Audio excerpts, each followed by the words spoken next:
Get started. Good evening, everyone. I'm going to call this meeting of the City Council for October 3rd, 2023 to order. And councilors, if you would like, I would ask that you join me for the Pledge of Allegiance.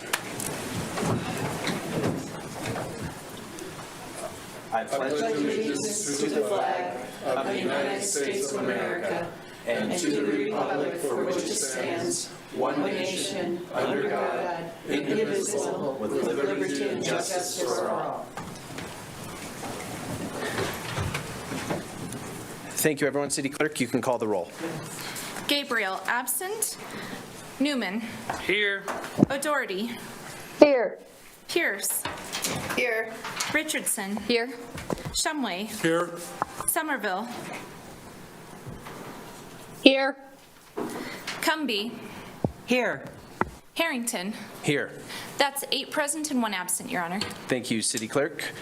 We will move on to item 4, public comments on non-agenda items. If there's any member of the public that wishes to speak to the council on any item that is not on our agenda this evening, now is your chance. Come on forward if you're in the room, or raise your hand if you're on Zoom, and we will admit you into the room. You'll have 3 minutes.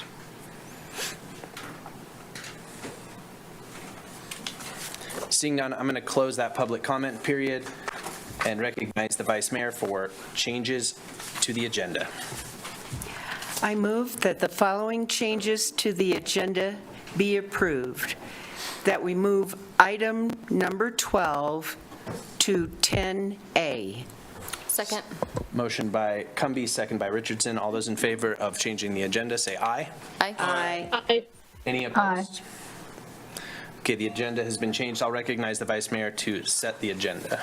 I move that the agenda be set as changed. Second. Motion by Cumby, second by Newman. All those in favor say aye. Aye. Any opposed? Same sign?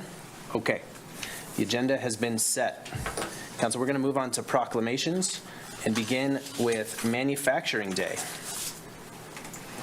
Whereas the City of Laramie, Wyoming recognizes the importance of manufacturing to our local, state, and global economy, whereas manufacturers provide outstanding employment opportunities with both high wages and great benefits and generate exceptional annual earnings, allowing them to be an economic development driver in the community, and whereas manufacturers in the City of Laramie, Wyoming have participated in the High Altitude Manufacturing Partnership since 2018, along with education, workforce development, and other such support partners to raise awareness of the many and diverse career opportunities in the manufacturing industry, and whereas the City of Laramie, Wyoming routinely sees the positive contributions of our local manufacturers and appreciates and thanks them for their continued commitment to the communities and the clients they serve.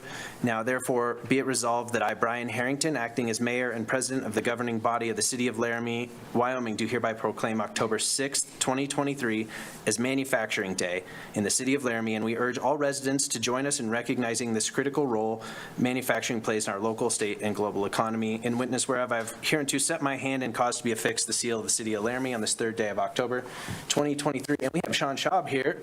If you'd like to come forward. If you have anything to say to the council, we'd sure welcome it, and then we're going to take a picture with you. All righty. Well, thanks, everybody. And I'd like to thank Mayor Harrington and the council for their acknowledgement of Manufacturing Day and for recognizing the manufacturing industry as a valuable part of our local economy. Manufacturing Day is celebrated on the first Friday in October every year and is an initiative by the Manufacturing Institute. Several Manufacturing Day events are scheduled around the state this year with the intention of educating our high school students on the possible career paths within the manufacturing industry and to showcase to them that the modern manufacturing industry is a very dynamic and diverse career path to pursue. So I'm here on behalf of 2 organizations affiliated with the manufacturing industry today. The first is, as you mentioned, the High Altitude Manufacturing Partnership, or HAMP. This is a next generation sector partnership model where representatives from the manufacturing industry in southeast Wyoming sit at the center of the table and set the agenda based on the common challenges faced within their industry.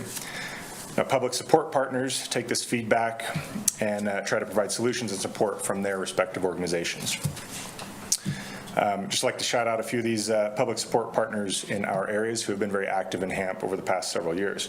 Wyoming Department of Workforce Services, Laramie County Community College, University of Wyoming, Manufacturing Works, Albany County School District, Laramie County School District, the Laramie Chamber Business Alliance, Cheyenne Chamber of Commerce, Cheyenne Leads, Wyoming Business Council, Laramie Main Street Alliance, the Wyoming Construction Coalition, and the City of Laramie.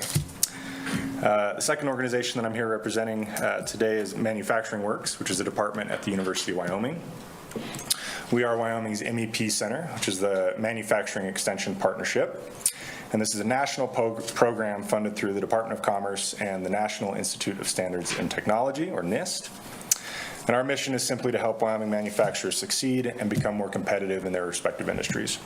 So we provide services including lean and continuous improvement training, Industry 4.0 assessment and implementation, cybersecurity, ISO and quality management, prototyping, supplier scouting, and we also help connect manufacturers to opportunities with other manufacturers in the state, as well as leveraging our national network. So on behalf of those two organizations, I'd again like to thank Mayor Harrington and the council for their recognition of Manufacturing Day and the manufacturing industry here in Laramie. Well, thanks. Thank you. And you can stay there. We're going to come around and take a picture with you. All right.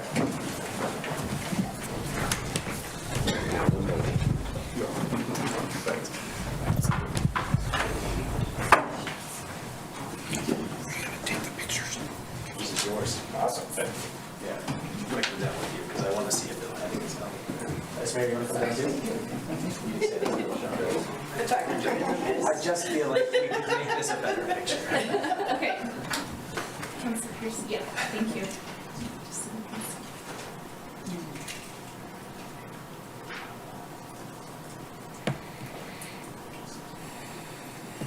Thank you, Senator. Thank you.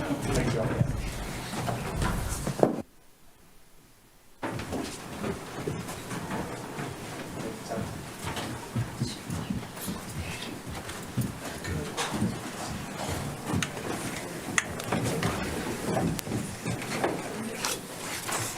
Thank you, everyone. We're going to move on then to public hearings, and I will ask the city clerk to read the first.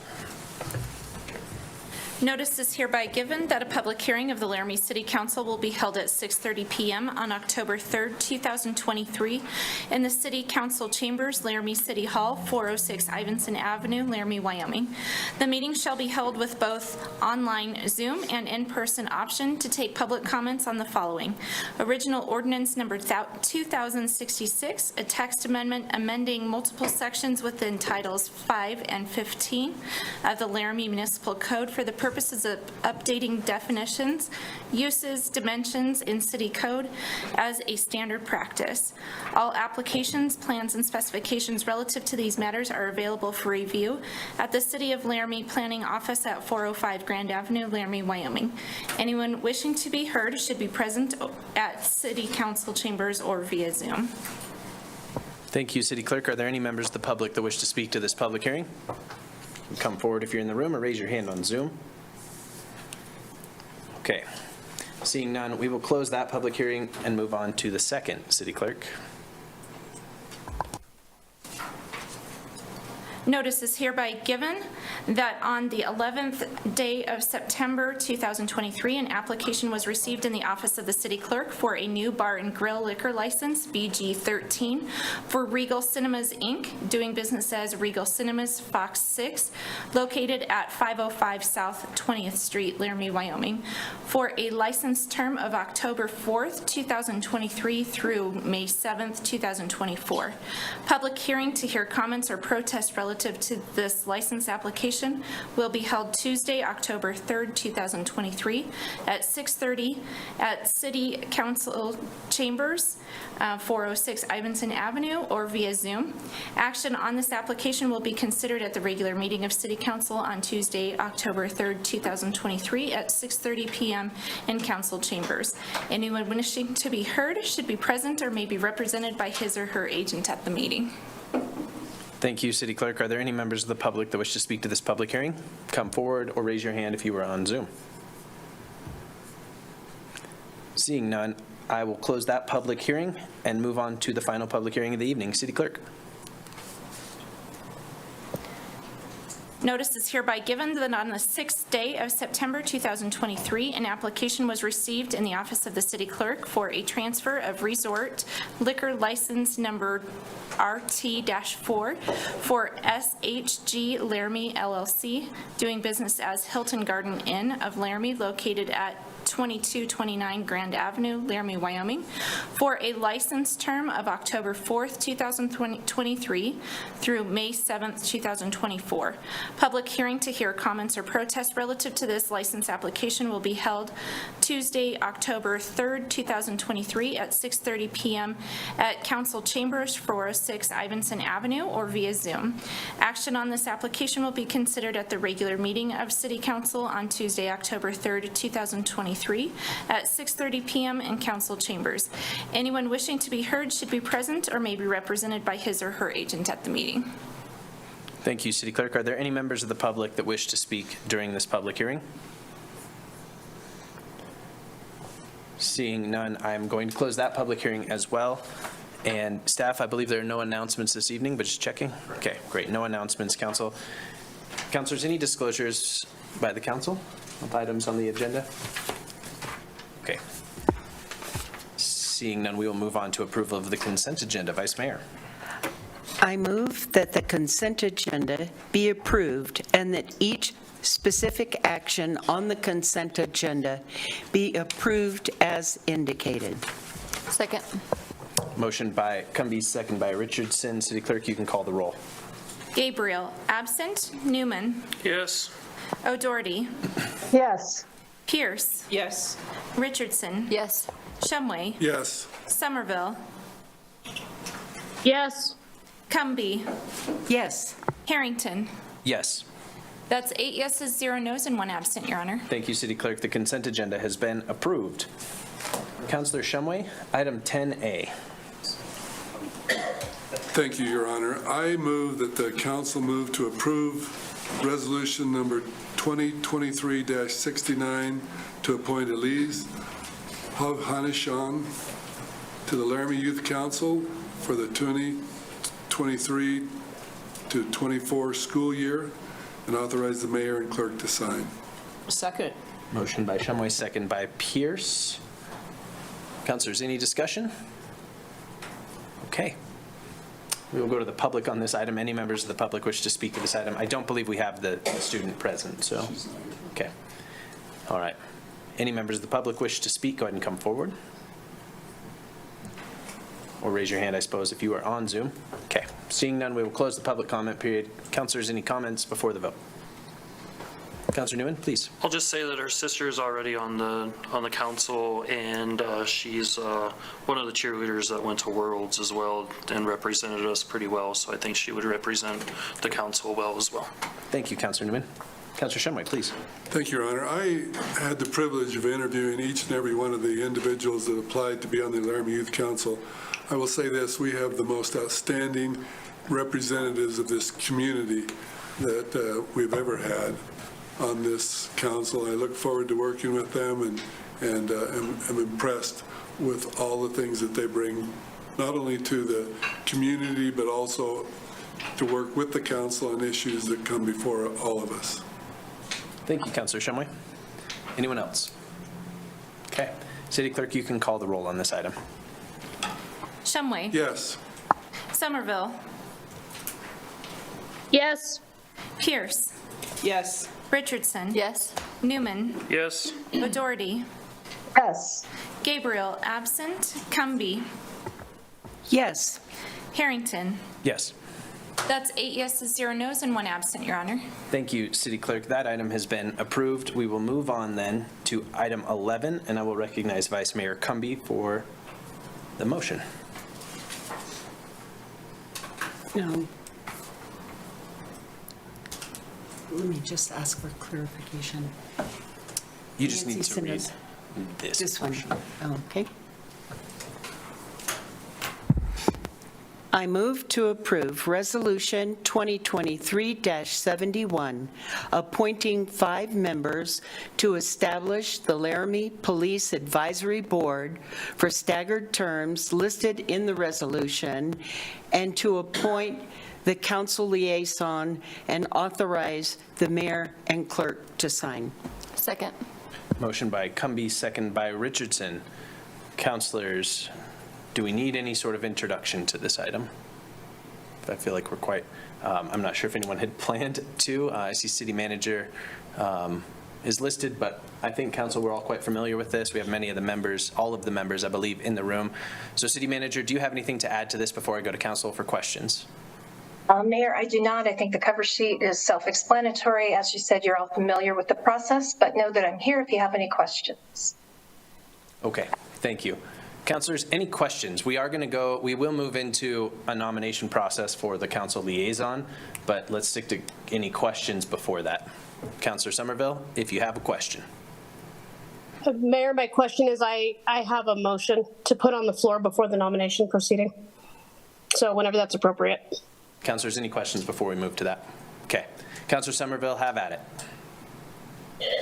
Mayor, I move to divide the resolution so as to consider Section 2 and Section 3 separately. And I'd be happy to offer an explanation if I receive a second. I'll second. Okay, motion to divide by Counselor Somerville, seconded by Pierce. Counselor Somerville, please. Thank you, Mayor.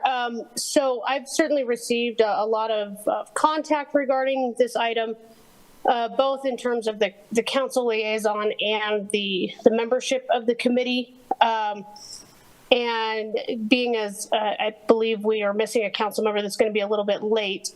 For that reason, as well as I think the two discussions need to be separate, I'd like to consider them as separate motions. The city clerk prepared a quick memo of how to do that. It's in everybody's inbox from this afternoon, so I appreciate the city clerk doing that.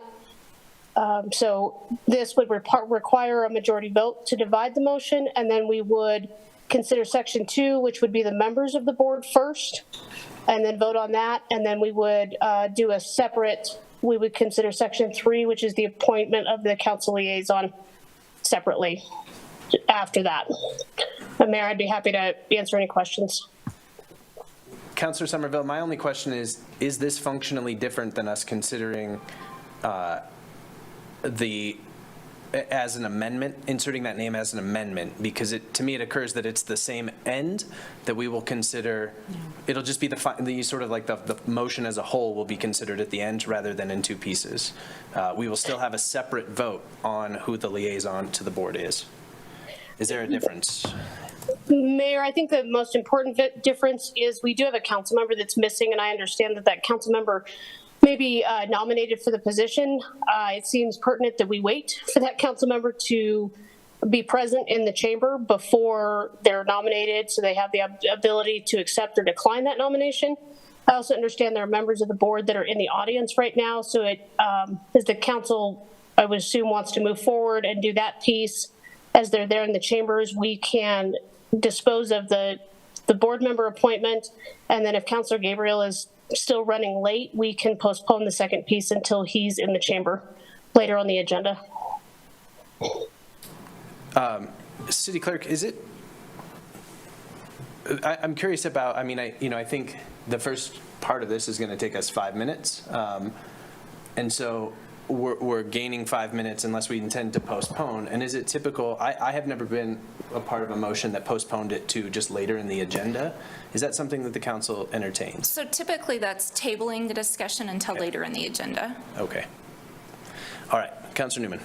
And I think it's two different discussions as well, which is another reason why we thought like separating them, it would make it easier because, we're discussing these members and the ones that weren't selected versus who's going to be the liaisons. And so I think splitting it makes it two distinct, different discussions. And I think it would make it easier to do it that way as well, which is why Andy and I brought this up. Okay, Vice Mayor. I agree, and I think it makes it a little cleaner, and that's why I had a bit of a question when I read the motion, is it seemed like a lot put together, so I would support splitting it. Any other questions, counselors? Okay, I'm going to go to the public on the question of splitting this item. If there's any members of the public that wish to speak to that, please go ahead and come forward or raise your hand on Zoom. Okay, back to the council. Again, this is a vote simply on whether or not we are going to divide the question, which for members of the public, this would be the appointees would be the first consideration. Who is going to be the council liaison is the second conversation. Okay. City Clerk, you can call the roll. Gabriel, absent. Newman. Yes. O'Doherty. Yes. Pierce. Yes. Richardson. Yes. Shumway. Yes. Somerville. Yes. Cumby. Yes. Harrington. No? That's 7 yeses, 1 no, and 1 absent, Your Honor. Okay, thank you, City Clerk. That item has been approved. We will move then to the first division. And council, if you'll track with me here, that is to consider the resolution through section 2. Any questions about that? I have comments. Yeah, one moment. Okay, no questions. We'll move to the public. Any members of the public wish to speak to this item? Go ahead and come forward in the room or raise your hand on Zoom. Back to the council for any comments before the vote on the first division. Please, Councilor Newman.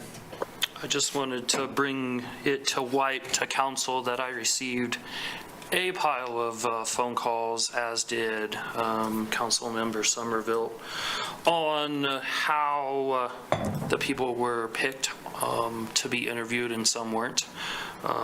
Like my assumption, like Brian Schuster, he's been a member of this council forever and then wasn't picked to get interviewed. So I just wanted to put it on the record that I did receive a bunch of phone calls, and I even questioned how these individuals got picked to the interview process and not the interview process, and I didn't receive an adequate answer to any of my questions, I believe. So I just wanted it on the record that, yes, I heard the people who voted for me when they called, and I didn't receive adequate answer. So. Thank you, Councilor. Any other comments, Council? Okay. Sorry, yeah, please, Councilor Pierce. I mean, I can certainly volunteer some information in terms of the procedure that we followed. The selection committee for this particular board consisted of myself, Vice Mayor Cumby, and Councilor Gabriel. We reviewed all 20 applications and then met and narrowed that application interview process at that point. So we had an initial screening to basically determine who we were going to interview and who we were not going to interview. We came up with a list of folks that the three of us, agreed to interview. So we conducted the interview with the group that we selected from the 20. And I think each interview lasted roughly 30-ish minutes, give or take. So we ran late on a couple of them because folks were really talkative. And that's how we came up with the 5. Thank you, Councilor Pierce. Councilor Newman? Then I have a follow-up question. How did you narrow it down? Because that was literally the question everybody has asked me. I understand. What was it? Opinions? Was it qualifications? Was it status in, like, we wanted one attorney and one attorney, one just citizen, one person who's been on the police force. How did you guys pick to interview the 5 out of the other 15? Because that question has never been answered for me. I wanted to know how you guys narrowed it down, because that's the biggest question that I received. If you'd like to take it. Yeah, sure, Vice Mayor. I'll try to address that. In making our selection, there were some key things that were important to us. Number one, we wanted broad representation on the committee, so though we may have had 3 defense lawyers apply, we may have had 5 police officers apply, et cetera, we wanted representation of as many different areas relevant to the committee as possible. So that was one way that if we had 4 police officers, then we looked at those, at qualifications, experience, and then selected one of those and went through that process. The second thing we were looking for definitely was qualifications. We looked for people who had experience working with boards, experience with the police, experience in a variety of ways that would be relevant to a police community advisory board.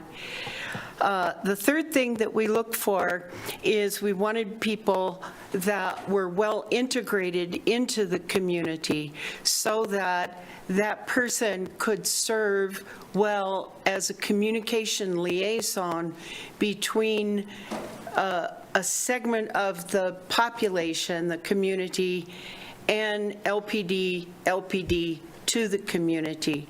So it was important to us that each member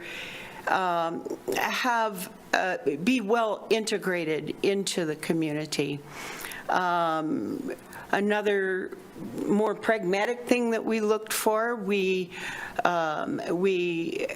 as we began to interview, we wanted to know, had people read the resolution? Had they read the bylaws? Did they know what they were signing up for? I think too, and the bylaws kind of dictated membership as well. The bylaws did. So we did follow, the bylaws specifically required certain membership, and we looked for that. Thank you, Vice Mayor. Mayor? Okay, please. It just dawned on me that we haven't done a motion to actually consider Section 2. We divided the question, but we haven't actually made a motion. City Clerk, I appreciate you catching that. I would entertain a motion to consider Section 2. I'm going to go to Councilor Somerville for that. Mayor, I move to approve Section 2 of the resolution to appoint 5 members to the Laramie Police Advisory Board. Second. Motion by Somerville, second by Pierce. Thank you, City Clerk. Back after the conversation, Council. Councilor Pierce, please. So just to add to that, we had an amazing, a pretty huge number of applicants, and as long as I have been on council, this was the largest application pool for any committee that we had ever had. Joe, do you remember any more than 20? I mean, it was like, wow. And so that was really exciting, and it absolutely made the job much more difficult, right? And we are so appreciative of all the folks that put in their application, and it wasn't an easy decision. I mean, we struggled. We spent, like I said, 30 minutes with the folks that we decided to interview, and we probably spent 2 hours narrowing. Was it about 2 hours on our very first meeting? We spent about 2 hours narrowing that list down from the 20. So we had lots of discussions, and we had lots of piles of paperwork because we were really moving pieces around. So, and the 3 of us came to a unanimous decision as to who we were going to interview. So I don't know what else, Councilor Newman, what else we could possibly add to that. It was just a decision that we came to. We had to decide something. So that's what we did. Thank you, Vice Mayor. Councilor Newman. Sharon was going to say something, so she can say something. No, you go ahead, Counselor. Okay. Yeah, you're next. The purpose of this board is outreach. I think there are people who are not on the recommended list who are more connected to the community than some people on the list. And that's my final thought. My final question is, out of everybody you interviewed, how many people did not get recommended? 2. Thank you. Thank you, Counselor Newman. Any other questions, Council? Okay. Well, I want to take a moment to thank Susie Scott, Linda Devine, Bob Sell, Ted Kramer, and Mitch Cushman for taking the time to serve on this board. It is really appreciated by the council, and as you can tell by the interest in this discussion and the number of applicants that were noted, this is incredibly important to the community and to this council. So thank you for really volunteering to sort of be the tip of the spear in this conversation. I think this is incredibly important, and I appreciate you all. Councilor O'Doherty, I apologize for missing you.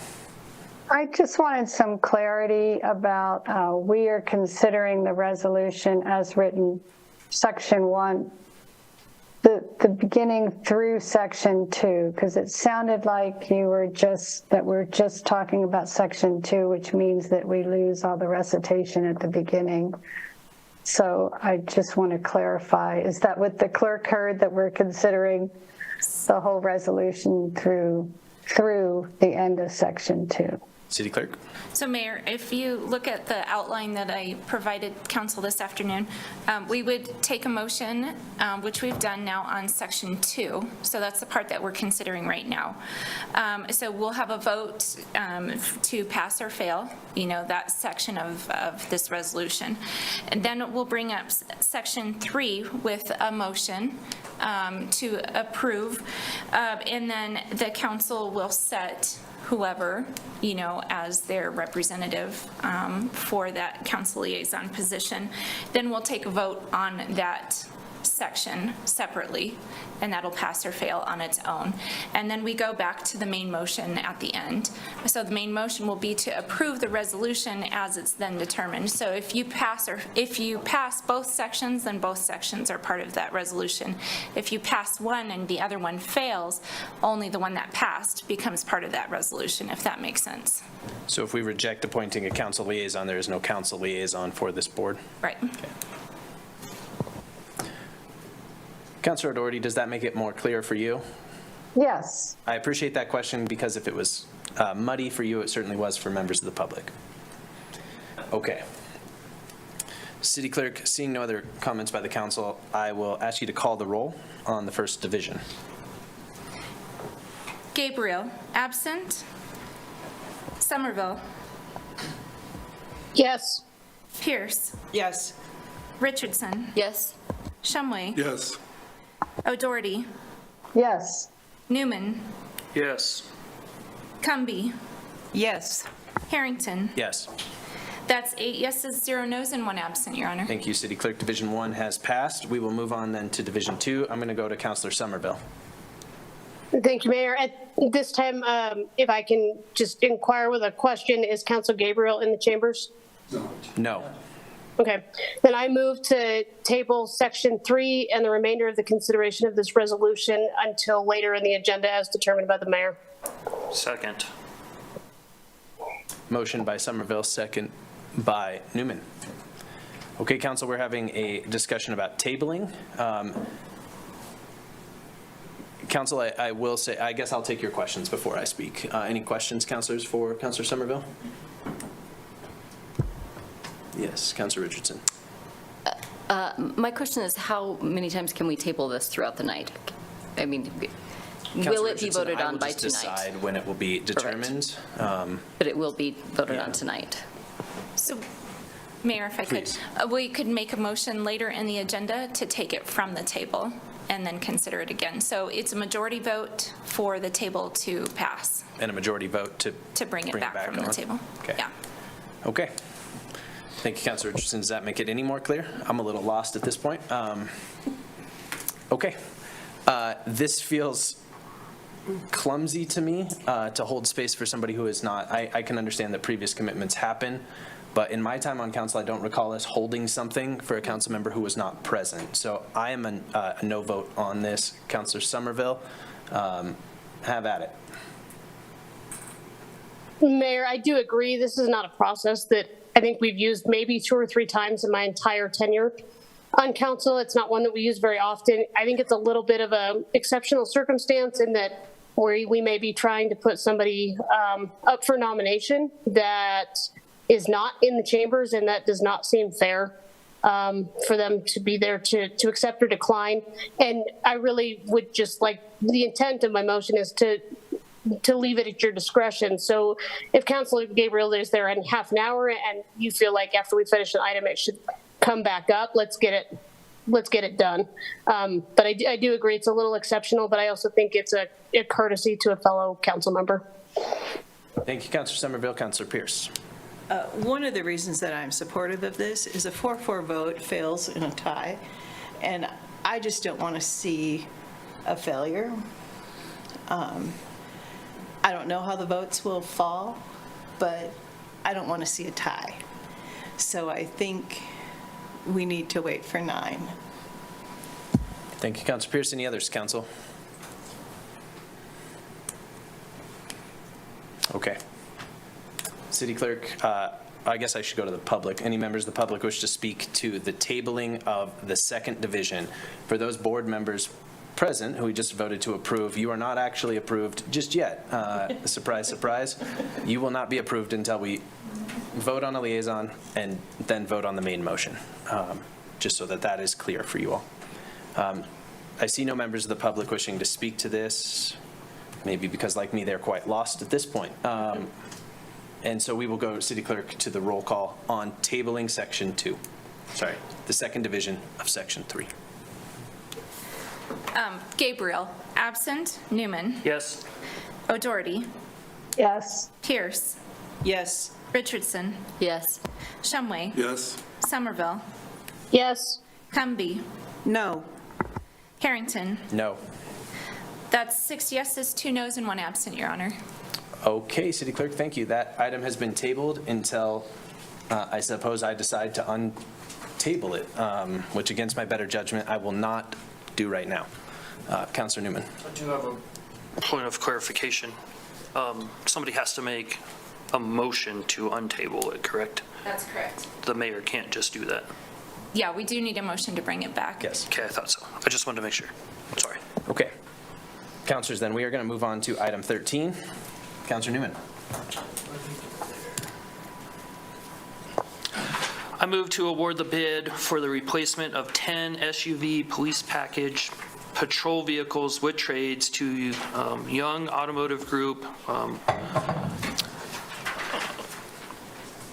How do you pronounce that? Ogden, right? Ogden, Utah, in the amount not to exceed $397,400, and authorize the mayor and city clerk to sign. Second. Motion by Newman, second by Richardson. Chief Brown, welcome.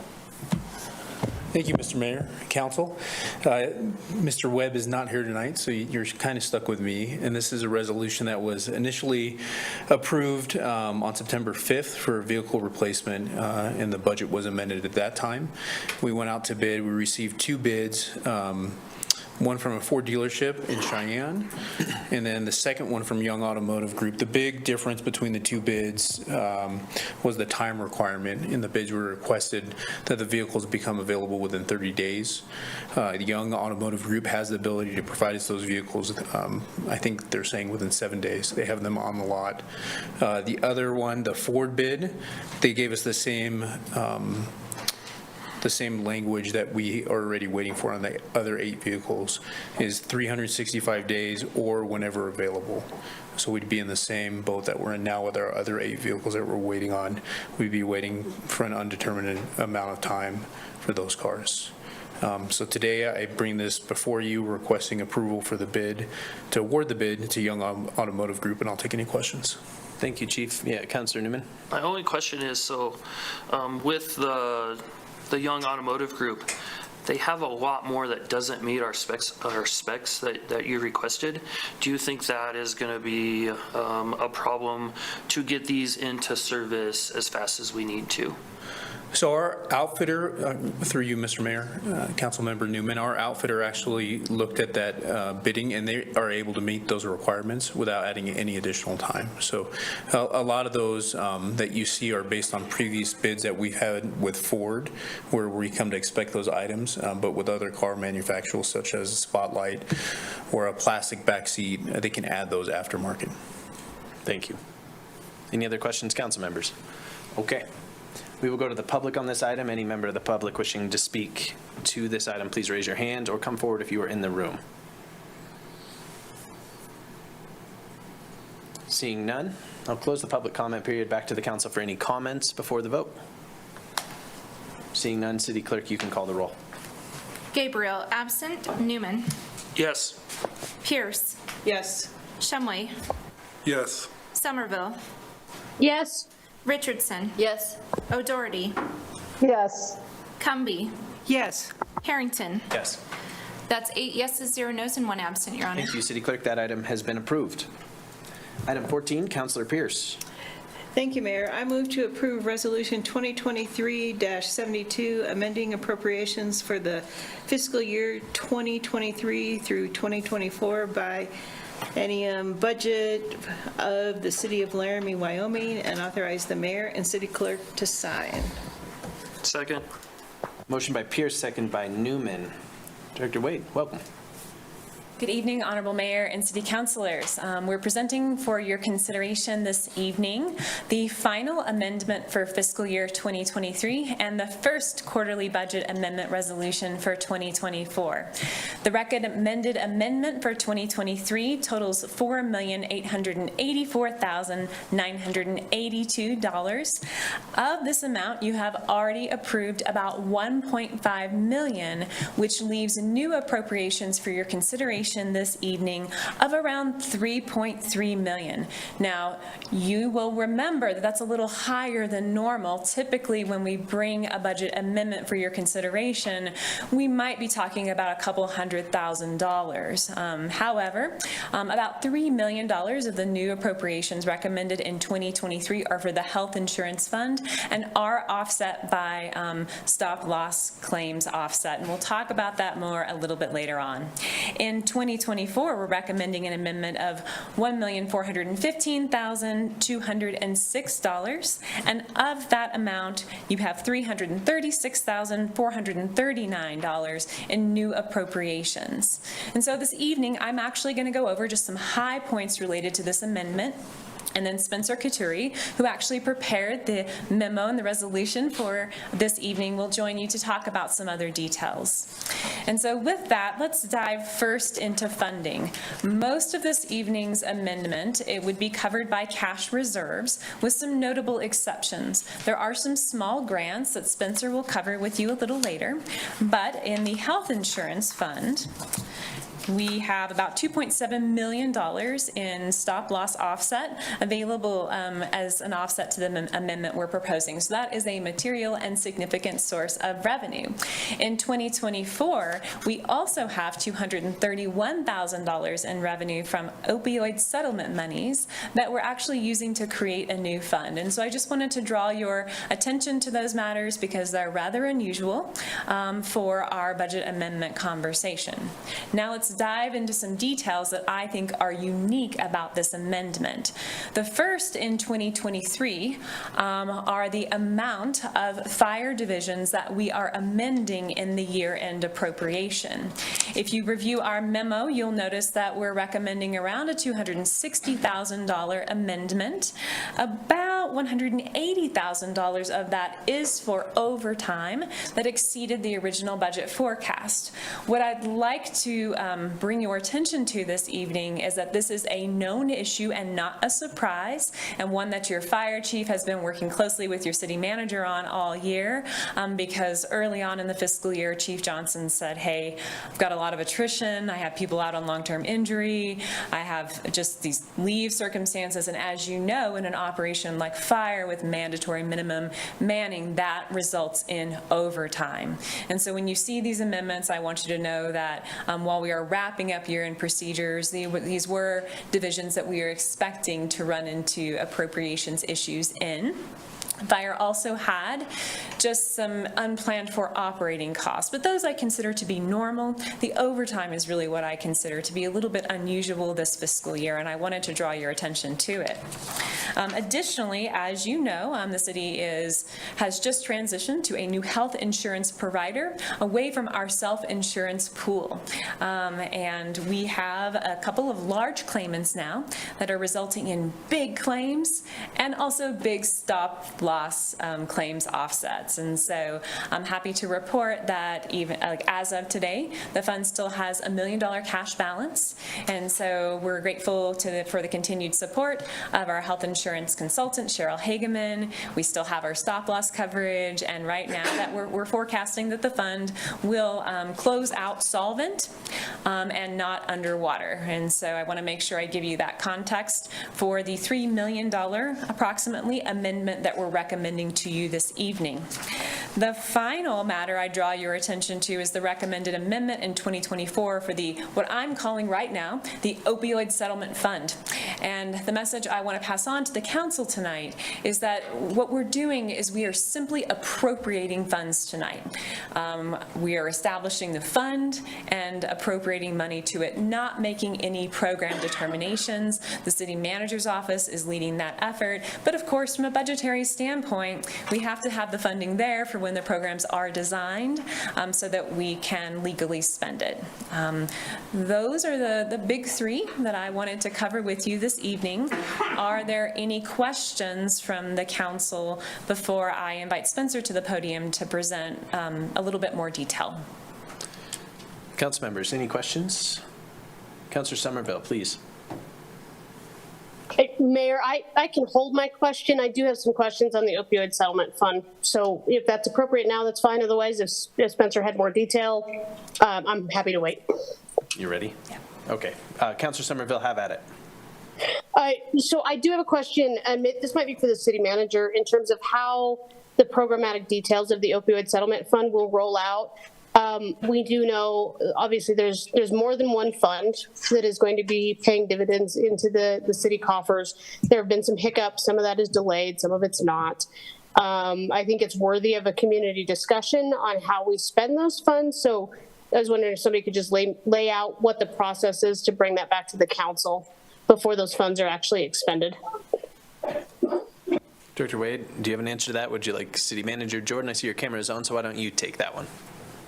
Very good. Thank you. Through you, Mayor. Councilor Somerville, I share your interest in this being a community-based solution. So all we've done thus far is really what I think I reported to council in the spring, I think it was.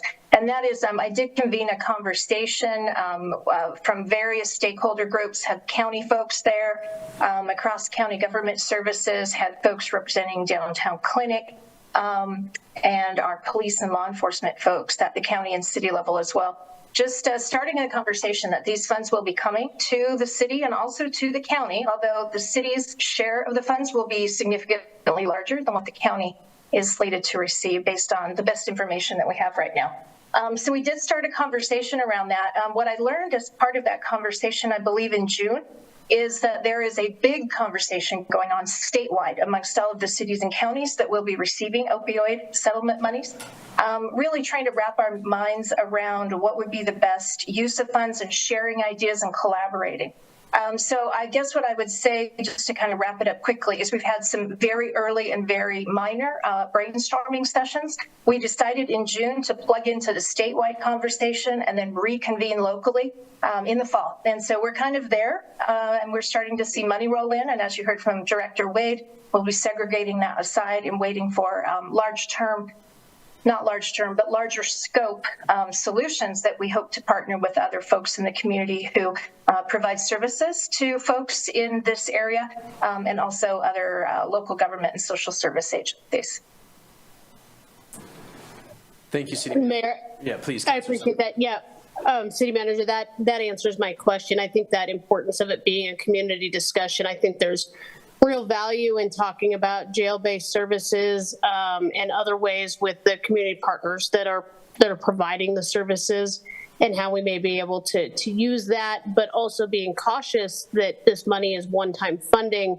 Some of the opioid settlement money is being hung up by various court challenges, and so that the prospect of starting like long-term programming might be a little daunting, because we may not receive all the money that maybe we were supposed to between the various settlement funds. So I appreciate that, and I think you've got a good plan to keep moving that forward, and I look forward to the discussion coming back to the council. Thanks.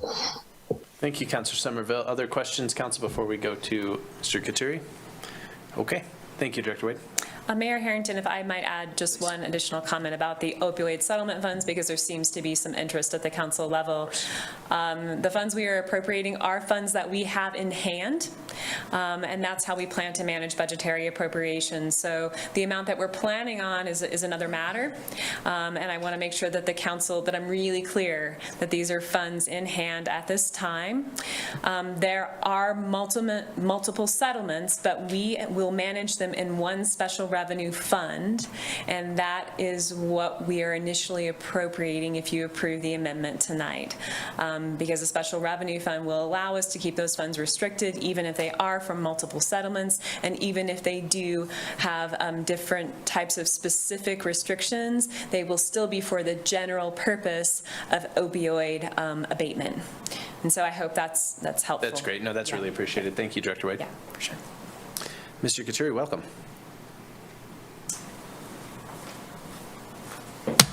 Good evening, Honorable Mayor and City Council. As Director Wade explained, there's much more to this amendment. I'm going to be highlighting some of the smaller items that you have not previously approved. I'll begin with the changes in fiscal year 2023. In the general fund, there's a transfer of about $67,000 in appropriations between the engineering and code administration divisions. This is to account for a vehicle that was originally budgeted in an incorrect division. Next, in the Recreation Center Fund, there's an increase of about $20,000 in appropriations for cardio equipment, funded entirely by a grant from the Albany County Recreation Board. The funding available is twice what was originally budgeted. In the Parks and Recreation Development Fund, there was a $2,000 increase recommended to cover greater than expected spending on the mobile parklets. That's funded entirely by cash reserves. In the Specific Purpose Tax Fund, an increase of about $20,000 is recommended for finishing work at the fire training tower. That would be funded by a rebudget of unspent Specific Purpose Tax collections. And finally, in fiscal year 2023, in the Cemetery Perpetual Care Fund, there's an increase of about $3,000 recommended for lot buybacks, and that's due to increased sales of plots back to the city. Now, in fiscal year 2024, we are recommending several of the same changes for cardio equipment, those mobile parklets, and the cemetery lot buybacks in the same amounts, and so I won't go over each of those individually. The amounts are the same, the reasoning is the same.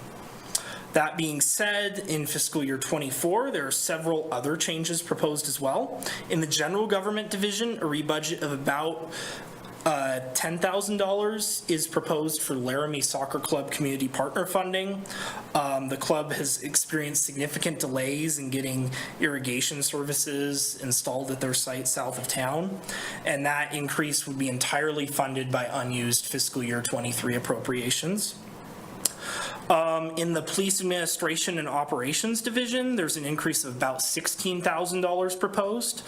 That's for a surveillance system that wasn't quite installed until after fiscal year end. About $12,000 of this increase is a rebudget. There's there's the remainder of that. Let's see, that would be $4,000 that would be funded by cash reserves. In the engineering division of the general fund, you'll see a $100 rebudget. That is to correct an error I made last spring. It may seem silly, but it's very important that the budgets for projects are in sync, and this change will bring the fiscal year 23 budget for the project and the fiscal year 24 budget for the project back into alignment. In the Facilities Management Division of the General Fund, we were recommending about $16,000 in appropriations to cover the design of a new roof for this building. The city will only need to pay our insurance deductible, though, so only about $5,000 of this change will need to be funded by cash reserves. And the rest will be covered by proceeds related to one of the hailstorms over the summer. In the Parks and Rec Development Fund, we are recommending an increase of about $40,000 to rebudget appropriations for an Albany County Recreation Board pass-through grant for the Laramie Soccer Club, and funds for that amendment are entirely offset by unexpended grant revenue. Finally, in the Water Fund, we are recommending an increase of about $70,000 to cover the emergency repair to the Grand Avenue water line. If you drove down Grand one day during the summer, you would have noticed a lot of water flowing. This was a much more significant repair than normal, and this single event used up a notable portion of appropriations early in the fiscal year, and so this increase will offset that. That's it. If there are any questions about these recommended to the changes to the budget I have highlighted, I am absolutely happy to answer them. Thank you. Council members, any questions about these budget amendments? Okay, thank you. Thank you. We will go to the public on this item. Are there any members of the public that wish to speak to the council on anything you just heard? Go ahead and come forward or raise your hand on Zoom. Seeing none, we will close public comment on that and back to the council for any comments. Okay. City Clerk, you can call the roll on this item. Pierce. Yes. Newman. Yes. O'Doherty. Yes. Richardson. Yes. Shumway. Yes. Somerville. Yes. Gabriel. You can abstain. Abstain. Okay. Cumby. Yes. Harrington. Yes. That's 8 yeses, 0 nos, and 1 abstention, Your Honor. Thank you, City Clerk. That item has been approved. We're going to move on to item 15. Councilor Richardson. Mayor, I am wondering if we could, we could not do 15 right now and untable the If you'd like to, as Councilor, I was going to give Councilor Gabriel a moment to just take a breath and settle Okay, in. just kidding then. I'm going to go ahead and read 15. No, it's appreciated. Thank you. I need a breath. Yeah. Just wanted to scare you a little bit, Councilor Gabriel. Okay, thank you, Mayor. I move to approve the application for a new bar and grill liquor license, number BG-13, for Regal Cinemas, Inc., DBA Regal Cinemas Box 6, located at 505 South 20th Street, Laramie, Wyoming, for the licensing term October 4th, 2023 through May 7th, 2024, contingent upon final inspection of the dispensing area, and authorize the mayor and city clerk to sign. Second. Motion by Richardson, second by Pierce. City Clerk. Thank you, Mayor and Council. Forgot my notes over there. On the September 11th, the City Clerk's office received this application. We are asking for postponement to the October 17th meeting per the applicant. They are just trying to finalize some of their details on their service and dispensing areas. So they just asked if we could postpone until the next regular meeting.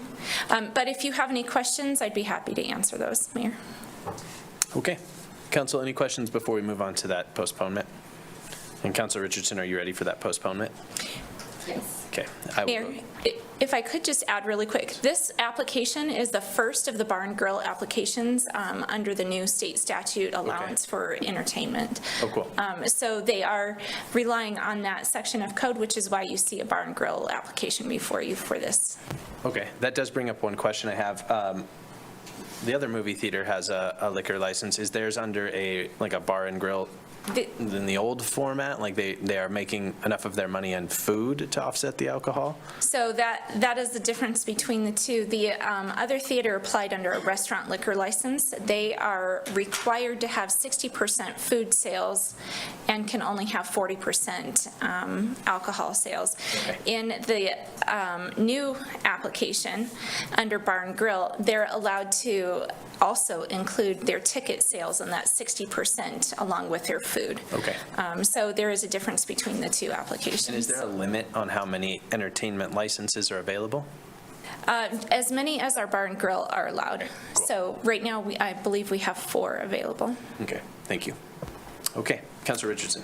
I move to postpone the new bar and grill liquor license number BG13 for Regal Cinemas, Inc. to October 17th per applicant request. Second. Motion by Richardson, second by Cumby to postpone. Council, any comments on the postponement? Any questions? Okay. Are there any members of the public who wish to speak to the postponement? Please come forward or raise your hand if you're on Zoom. Seeing no comments on the postponement, back to the council. Last chance. All right, City Clerk, when you are ready, you can call the roll on postponement. Gabriel. Yes. Newman. Yes. O'Doherty. Yes. Pierce. Yes. Richardson. Yes. Shumway. Yes. Somerville. Yes. Cumby. Yes. Harrington. Yes. That's 9 yeses and 0 nos, Your Honor. Thank you, City Clerk. That item has been postponed. And then, Councilor Somerville, I'm going to go to you to make a motion to put item, I guess, 11 back, Division 2 on item 11 back on the table. Thank you, Mayor. At this time, I move to bring forward from the table item 11, second division, considering section 3 of the resolution. Second. Motion by Somerville, second by Newman. Councilor Gabriel, do you feel, yes, City Clerk, go ahead. Mayor, just as a reminder, we do need a motion to consider section 3.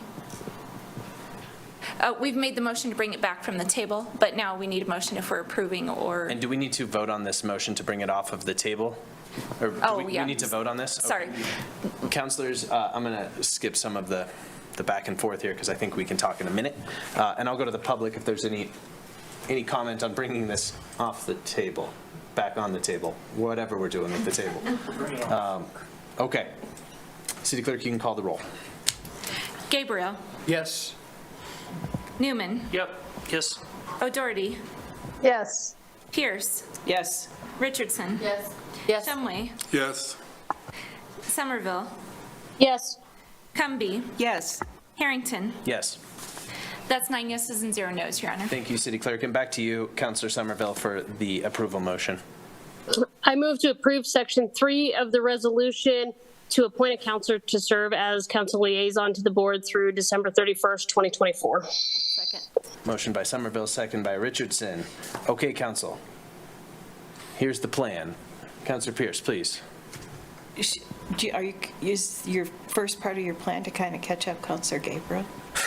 No, it wasn't. I was going to let him fly blind. I just thought I'd ask. Yes. Okay, Councilor Gabriel, we divided this item previously to give you time to be here.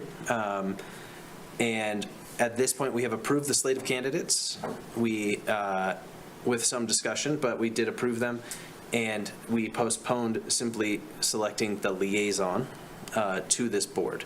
So we're going to handle this in the same way that we have sort of handled the mayor discussion, where there will be an opportunity for every council member to make nominations. And then I'm just going to go around, city clerk's going to go around, and we all can sort of vote for the person we like. If one person receives a majority, I will ask somebody to amend them into this. Make sense? Aaron's hand was up. Councilor O'Doherty, please. Your hand on Zoom sort of blends into the wall behind you. So good thing Councilor Newman's here. We're keeping an eye. Sorry. I have Councilor Pierce's comment about ties concerns me. And so I would like to have a process in case there are 3 nominees and each gets 3 votes, that we have a process to deal with that. So I think it would be nice to know which counselors are interested and why. And then I would like to have a backup plan if we have, like 3 counselors and they each get 3 votes. Thank you. Thank you, Councilor Doherty. City Clerk, how do we handle that for mayor selection? Has it ever been a problem? Of course, I didn't review that far that's into the fine. process, right? That's fine. It feels like one of those things that I believe hopefully we we've don't have to know gone it. back around to the council, and we re-ask for a vote to see if anybody has changed to one or another, Sweat people out and see who cracks first. Yeah. Okay. That's not a perfect system, Councilor Doherty, but for lack of a better option on a 3-way tie, does that appease you at all? Well, it's uncomfortable, I think, but ranked choice voting would be better, but that's probably hard to put together at this point. I should have thought of it ahead of time. So thank you. We'll see what happens. Yeah, decent point, Councilor Doherty. Hindsight, it's still in front of us, but it feels like hindsight now, right? So I do think your point, though, about taking nominations and then hearing from the folks nominated, if they accept, is helpful. So, Council, unless you have any other considerations, I think I would just take nominations at this point. You can nominate yourself if you'd like. Councilor Richardson? Thank you, Mayor Harrington. I would like to nominate Vice Mayor Cumby. I would like to accept that nomination. Okay, Councilor Cumby. Yeah, Councilor Pierce. Yeah, I'd like to nominate Counselor Newman. Councilor Newman. I also would accept. Okay. Councilor Somerville, and then to you, Councilor Shumway. Mayor, I'd like to nominate Councilor Pierce. Councilor Pierce, how do you feel about that? Oh, sure, that's fine. Great. Councilor Shumway. I would like to nominate Councilor Gabriel. Do you accept? Sure. Okay. Any others? That's nearly a majority of us. Councilor Doherty, this does at least eliminate the tie. No longer possible. Councilors, how would you like to handle this? Just go through and see if somebody receives a majority, or would you like to keep the top 2 at the end for one more vote? Councilor Shumway? My question is this, majority would be 5 votes. Right. So if we have, 2 candidates receive more votes than the third, or we have 4, don't we? 4 candidates. So if we have the top 2, then I think we drop 1 and then go through this process again until we narrow it down. And, usually what we do is if it's a tie at the end, which it won't be, I don't think. Right. Then we have a game of chance where they draw a card or something like that. I don't believe we have cards in the room, so I don't know how we. Councilor Newman would recommend rock, paper, scissors. Okay. City Clerk, did you have something to add, and then I'll come to you, Somerville. Councilor Somerville, sorry. I was just going to mention, Mayor, that I believe what you stated is how we proceed with mayor election. To end with 2 is after if the first round? Yeah, if you go through, you narrow it down to 2, then you re-vote on those top 2. Let's, without objection, that's the plan. Councilor Pierce. Yeah, I'm going to pull myself out.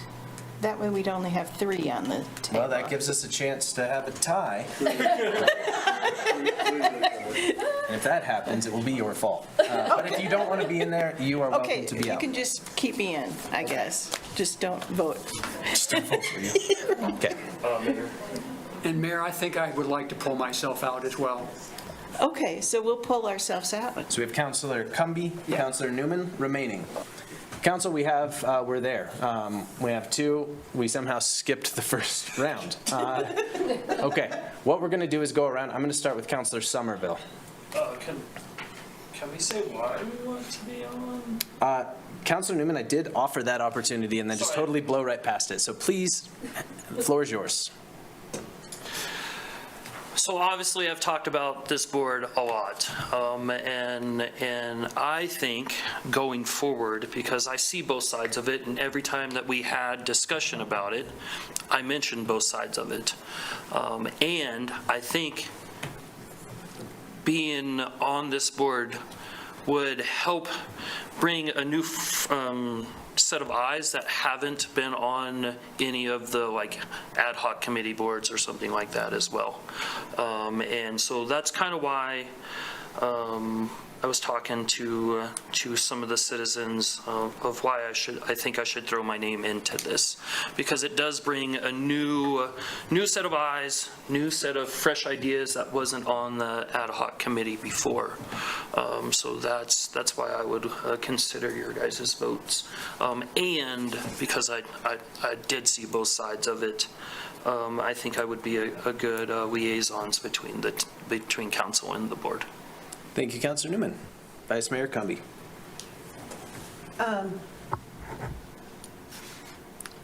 I would like to point out that of the 5 members that we have appointed to our board, only 1 was on the ad hoc committee. So the committee is not stacked with people who don't offer a new perspective. I've been working with police community relations for almost 3 years now. It was part of my campaign platform. I served for 6 months on the Police Community Relations Ad Hoc Committee, and I worked with more than 25 individuals from our community to put together our recommendations, which were presented and voted upon by the council on March 23rd, 2022. I've also served on the Albany County Mental Health Board for the past 2 years, the first as an invited guest, and since January 2023 as an appointed liaison for the City Council. Much of our work is integrated with mental health, law enforcement, the courts, the university, and members of the community. I believe my educational and work background give me a solid foundation for working with this board. I am a psychiatric mental health clinical specialist. I was co-founder and coordinator for 7 years of the psychiatric emergency team for Poudre Valley Hospital. I have experience with crisis intervention, police ride-alongs, and working with the homeless population. I've done focus groups for the Health and Human Services for the state of Wyoming, group interviews, worked as a psychotherapist, group psychotherapist. I'm a coalition builder. I believe in a collaborative approach to community building. I will work diligently to serve the board and to build strong channels of communication between and among Laramie Police Department and the community. I've had a vision of cooperation about this since I was elected. I've stayed engaged since the beginning of my tenure on council, and I hope that you will give me an opportunity to continue with the work I've been doing since I started on council. Thank you very much for your consideration. Thank you, Vice Mayor. Councilor O'Doherty? Yeah, I just want to point out that this isn't a two-sides board. It's an advisory board. I don't think it's an adversarial board. So I don't see that there are two sides. I think it's just a lot of people trying to get together and make Laramie better and to help give advice to the police when they're looking for advice. And thank you. Thank you for that reminder, Councilor O'Doherty, and I think it's well-timed, and I think it proved out by the membership that we just acknowledged for the board. Councilor Somerville? Mayor, I just want to comment that this is not an easy decision. This has been a process that's been building for a few years. I think we all really want it to be successful, but one of the things that has become clear to me just in the last couple of days is the importance of incorporating everybody that's interested and that's worked on this. So I want to continue to send that message of regardless of who liaison is, it really needs to be an effort of cooperation. to really, make some improvements, hear from the community, do those things. And I think sometimes that gets a little lost in this discussion, much to the similar vein of Councillor O'Doherty. Yeah, thank you, Councillor Somerville. Councillor Pierce. Yeah, with that in mind, the meetings will be open. There'll be ample notification to the public. So anybody from the community can attend, and I would absolutely encourage folks from the community, even as council, to attend these meetings. I think they could turn out to be quite pivotal in our community, and we'll just go from there. Thank you, Councillor Pierce. All right, with Councillor Shumway, right when I thought we were there. No problem. I'll be brief. Please. What I would like to see from the liaison is not to go into this committee as though they're the sixth member, but simply be there as a liaison to report back to the council the decisions of the group of five. Thank you, and thank you for the brevity. That was, like you promised. All right, other council members? Okay. I think, I said this when we formed the board, that we should allow this board to do its work, come together all behind it and see what they can do. So I would ask the council to do the same after this vote. All right, Councillor Somerville. Newman. Councillor Doherty. Gumby. Councillor Shumway. Newman. Pierce. Newman. Cumby for me, City Clerk. Vice Mayor Cumby. Cumby. Councillor Newman. Newman. Councillor Richardson. Cumby. Councillor Gabriel. The Vice Mayor. Thank you. Okay. Congratulations, Vice Mayor. Thank you both.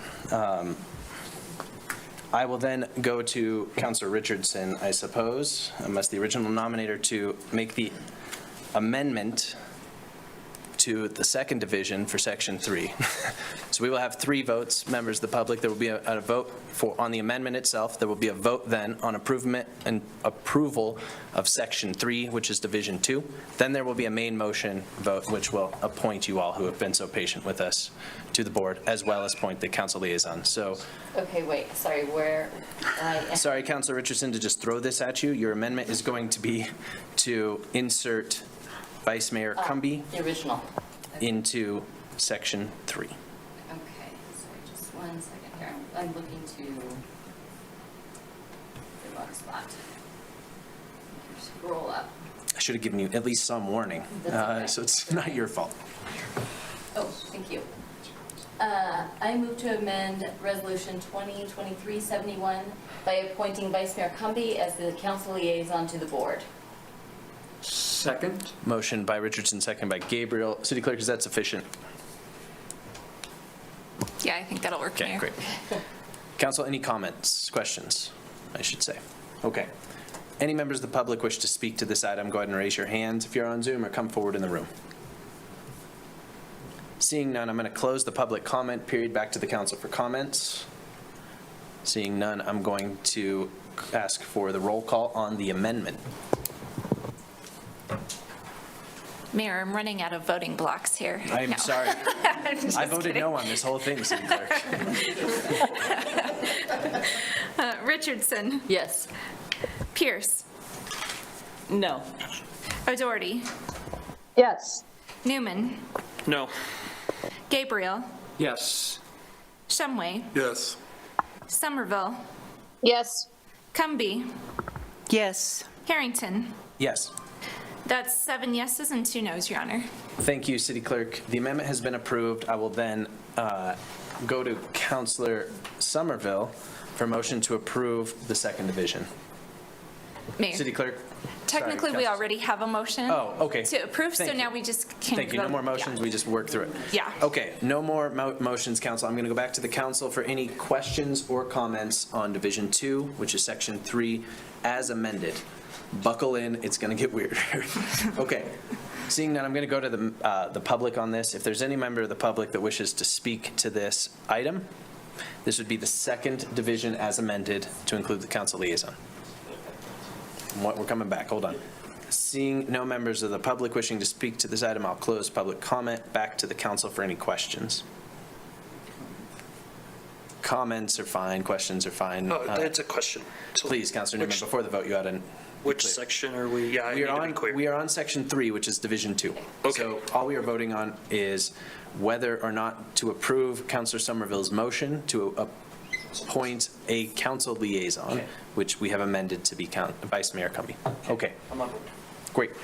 City Clerk, you can call the roll. Gabriel. Yes. O'Doherty. Yes. Richardson. Yes. Somerville. Yes. Shumway. Yes. Pierce. Yes. Newman. Yes. Cumbie. Yes. Harrington. Yes. That's 9 yeses and 0 nos, Your Honor. Thank you, City Clerk. Division 2 has been approved, and then we are on to the main motion, council members, from way back an hour ago. Any questions at this point, council, on the item? Main motion. Okay. We'll go to the public. Are there any members of the public who wish to speak to this item? This is now the entire item, not just any part of it. Thank you for your patience. Okay. Close that public comment period. Back to the council for any comments. Seeing none, City Clerk, you can call the roll. Gabriel. Yes. Newman. Yes. O'Doherty. Yes. Pierce. Yes. Richardson. Yes. Shumway. Yes. Somerville. Yes. Cumbie. Yes. Harrington. Yes. That's 9 yeses and 0 nos, Your Honor. Thank you, City Clerk. Council, we're going to take a break in just a minute, but I'm going to ask you to get through item 16 first. Councilor Pierce. Whoa.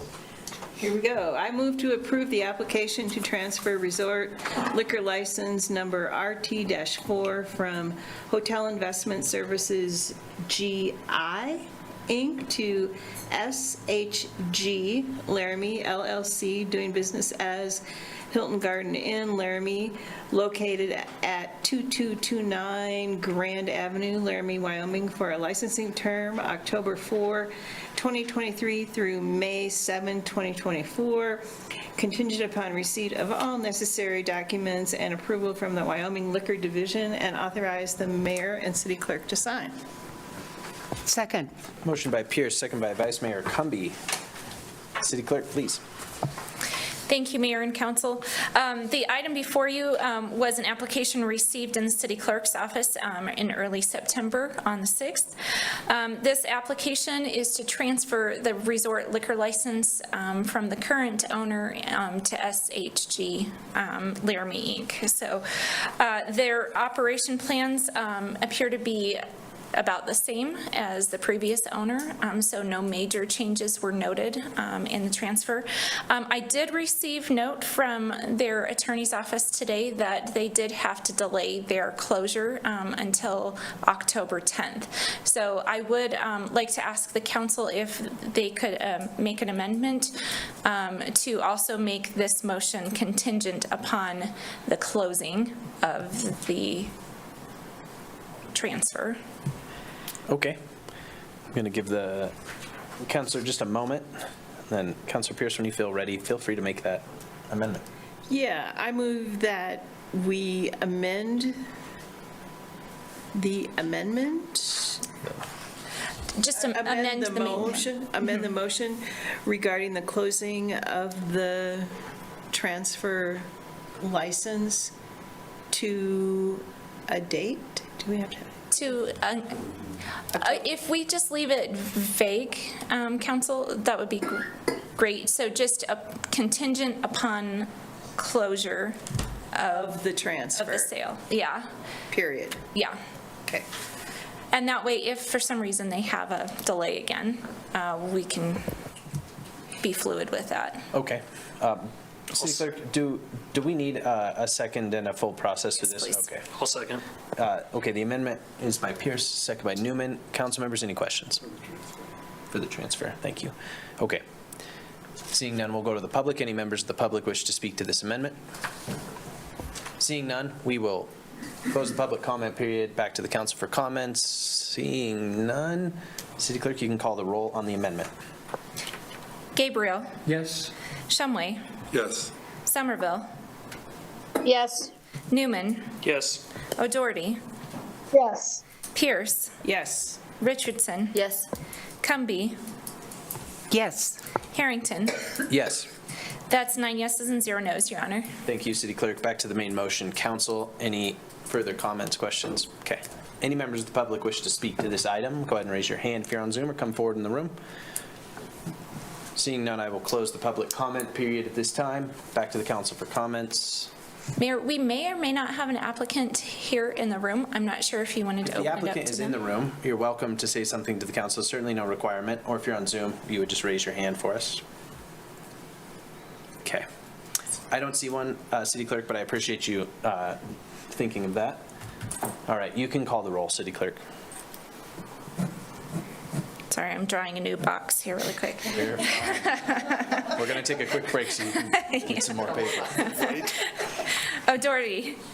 Yes. Richardson. Yes. Somerville. Yes. Gabriel. Yes. Newman. Yes. Pierce. Yes. Shumway. Yes. Cumby. Yes. Harrington. Yes. That's 9 yeses and 0 nos, Your Honor. Thank you, City Clerk. Council, we're going to take a quick recess for 10 minutes. Well, let's say 8:05, we're back. Okay?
All right, folks, going to call the meeting back to order. And we will go to the vice mayor for item 17. And council, let's move through some stuff. I'm Got ready. just a little bit of time left. I move to approve the letter of support for Albany County Historic Preservation Board for a grant to complete research for the National Register of Historic Places District nomination for the West Side neighborhood and authorize the mayor to sign. Second. Motion by Cumby, second by Richardson. Council, is there a council member or who, please come on forward. Wasn't sure who we were headed to here, but, Karen. okay. Hi, Karen. Welcome. And is it Bard or Baird? It's Bard. Bard. Thank you. Great. Thank Welcome. you. So Thank you for being here. I'm the chair of the Albany County Historic Preservation Board. So I'm here to answer any of your questions, or if you want me to give a blurb, I will. And the nod is. Okay, so just to keep everybody up to board, last year we applied for a grant from the State Historic Preservation Office to do this work. We were awarded that grant. However, the county commissioners did not want to sign that because this support from the city had not been able to come forward in a timely manner. So we are trying to reapply for this same grant and get this work done. Our grant, what we're looking for, since the West Side sits both within the county and within the city, there is a cash match for this grant, and that total amount is $16,182.78 according to our grant application. We are essentially asking for half of that from the county and half of that from the city in that support. This is based on proposals that we have received, and of course is subject to, we think, minor changes once we go out for a request for quote, and that will not happen until after we understand or have found out that we have gotten the grant, which will be sometime in late December when SHPO will make those awards. But at this point in time, because of the way things went last year, the State Historic Preservation Office has asked us to seek and receive a letter of support from the city to ensure that this work will go forward and not be held up in any way. And I'm open to whatever questions. The West Side is very deserving of this recognition. It has great, rich history, and without the preservation of it, I think it will be lost, and that will be a shame to Laramie, as it has contributed so much to its history. And without the preservation, the conversations will end. Council members, Councilor Richardson, please. Thank you. Maybe for the public, could you just specify what specifically this grant would be used for, that we would be putting a letter of recommendation toward? Yes. So first off, the grant will be used to do the research for all of the West Side, to update all the records. 2 separate surveys have been done in the past, but they are fairly old. Those records need to be updated. The second thing that needs to be going on is to define the time period of which the history will be set. What are we honoring? What space and time? And with that determination, we will then be looking at how the boundary of that historic district will be drawn. Importantly, within that boundary, this work will also determine what buildings and structures or areas within that boundary are contributing to that historical period and which are not. At that point in time, then property owners will know exactly how they may or may not be impacted by city ordinance. The other main component here is community outreach. We have been doing community outreach to get us to this point. We did it last year, and we continue to do it this year. We continue to get word from those who attend our town halls that they are in support and want to see this move forward. But what we have not heard from is the absentee property owners. So those voices, I can tell you, have not been responding to our outreach at this point in time, but that is part of the statement of work and what we propose to have done with this grant. And the time period would be, if we receive the grant, the work would probably start sometime in March of 2024. It will not end and be completed until mid-2025. Councilor Pierce. Yeah, thank you, Mayor. I'm wondering, and it doesn't have to be exact, but a rough percentage estimate of the absentee owners? Mary, do you know? I actually do not have an answer to that. My apologies. It's okay. Councilor Newman. How would, if this goes forward, how would this hinder building on the west side? Because we're already in a housing shortage, so. Okay. This should not hinder building at all, okay? There are city, I'm not going to speak to your city overlay, but what the nomination is not being based on architecture. Okay, not saying that the houses aren't lovely, they're quaint, they're this, they're that. This nomination is going forward predominantly on the sense of place and their contribution. So that building may or may not be as it was, but it's what happened in that location that we wish to honor. It's that sense of history that is really what makes that portion of Laramie so unique and a contribution. Vice Mayor. Karen, I just want to clarify.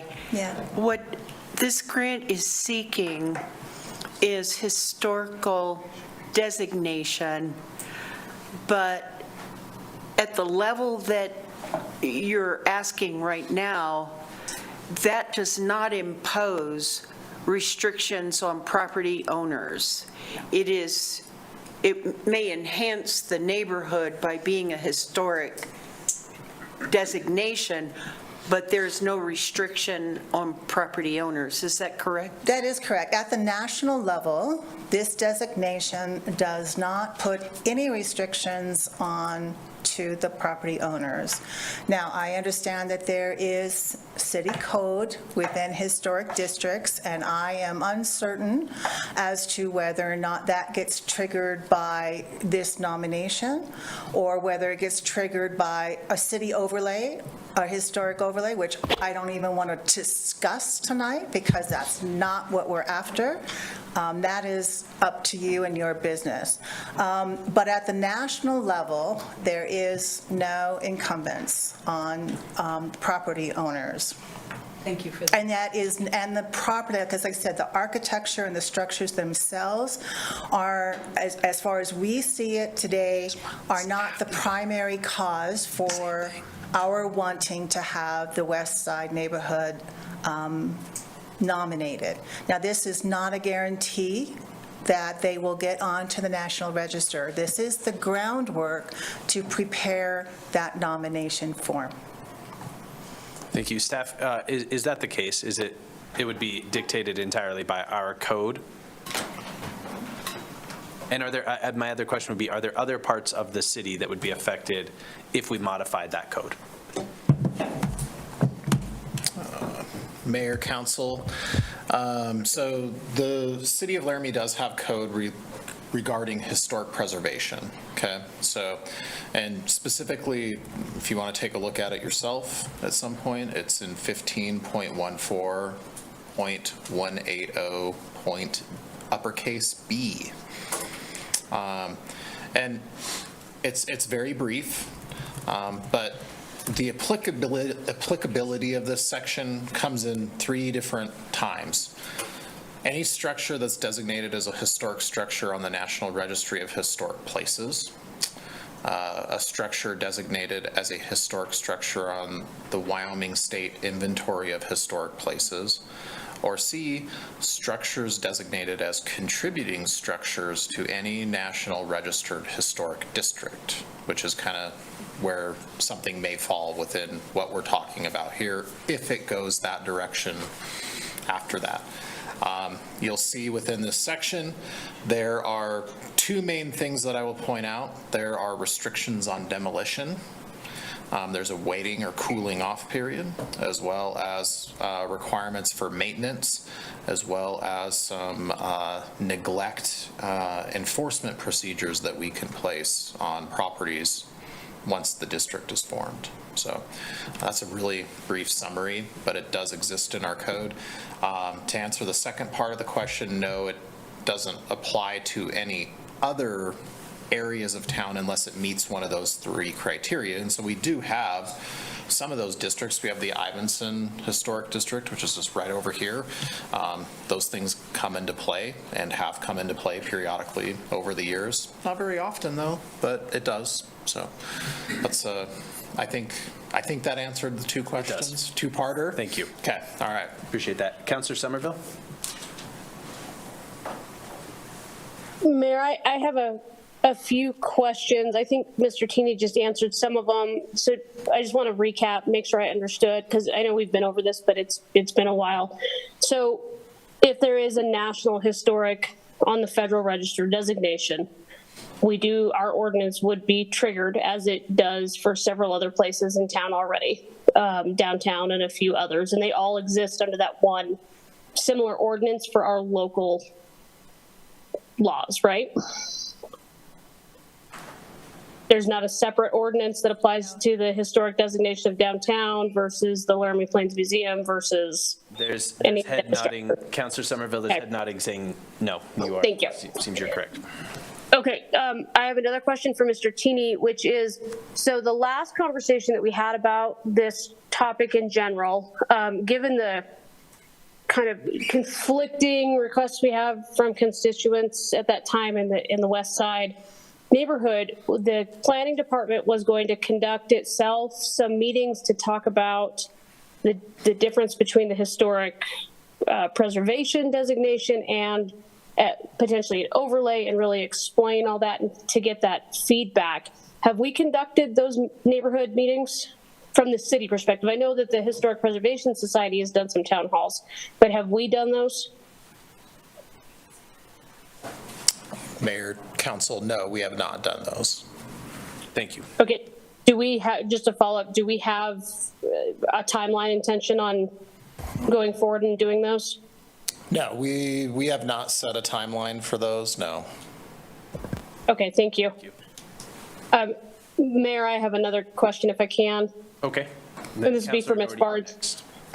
Ms. Bard, the very first part of your presentation, you were talking about grant matches, half from the county, half from the city. Can you just go over that for me again? I didn't catch a dollar amount in that and timeline. It's actually a 60-40 match. Okay, and what we have estimated within our grant application is that the total project cost will be $50,000. Now, in that 40% match, part of that is cash, and part of that is in-kind match, which the majority of that is volunteer hours. Okay, so the in-kind match and volunteerism is $3,817.66. The cash match is what we're needing, is the $16,182.78, which we anticipate being shared between the city and the county. The federal amount of the grant being asked for is $29,999.56. Thank you. The timing of this is that we are looking to be on the county commissioner's agenda on October 17th. The grant application, if approved then by the county, will be going forward to SHPO in November. The decision for the grants will be made in December. They'll be awarded in the January. Contracts will be in place by March. That's when we're anticipating work to begin, and it will go from about March 2024 through to the mid-year of 2025. And again, if I may address your other question as far as consulting, as I will just want to reiterate that a major portion of this work is consultation. And actually being able, and one of the outcomes of this consultation and the defining of the borders and what is contributing and non-contributing will actually be able to let property owners know whether or not they fall within the city ordinance or whether or not they will not be impacted because they are not a contributing structure.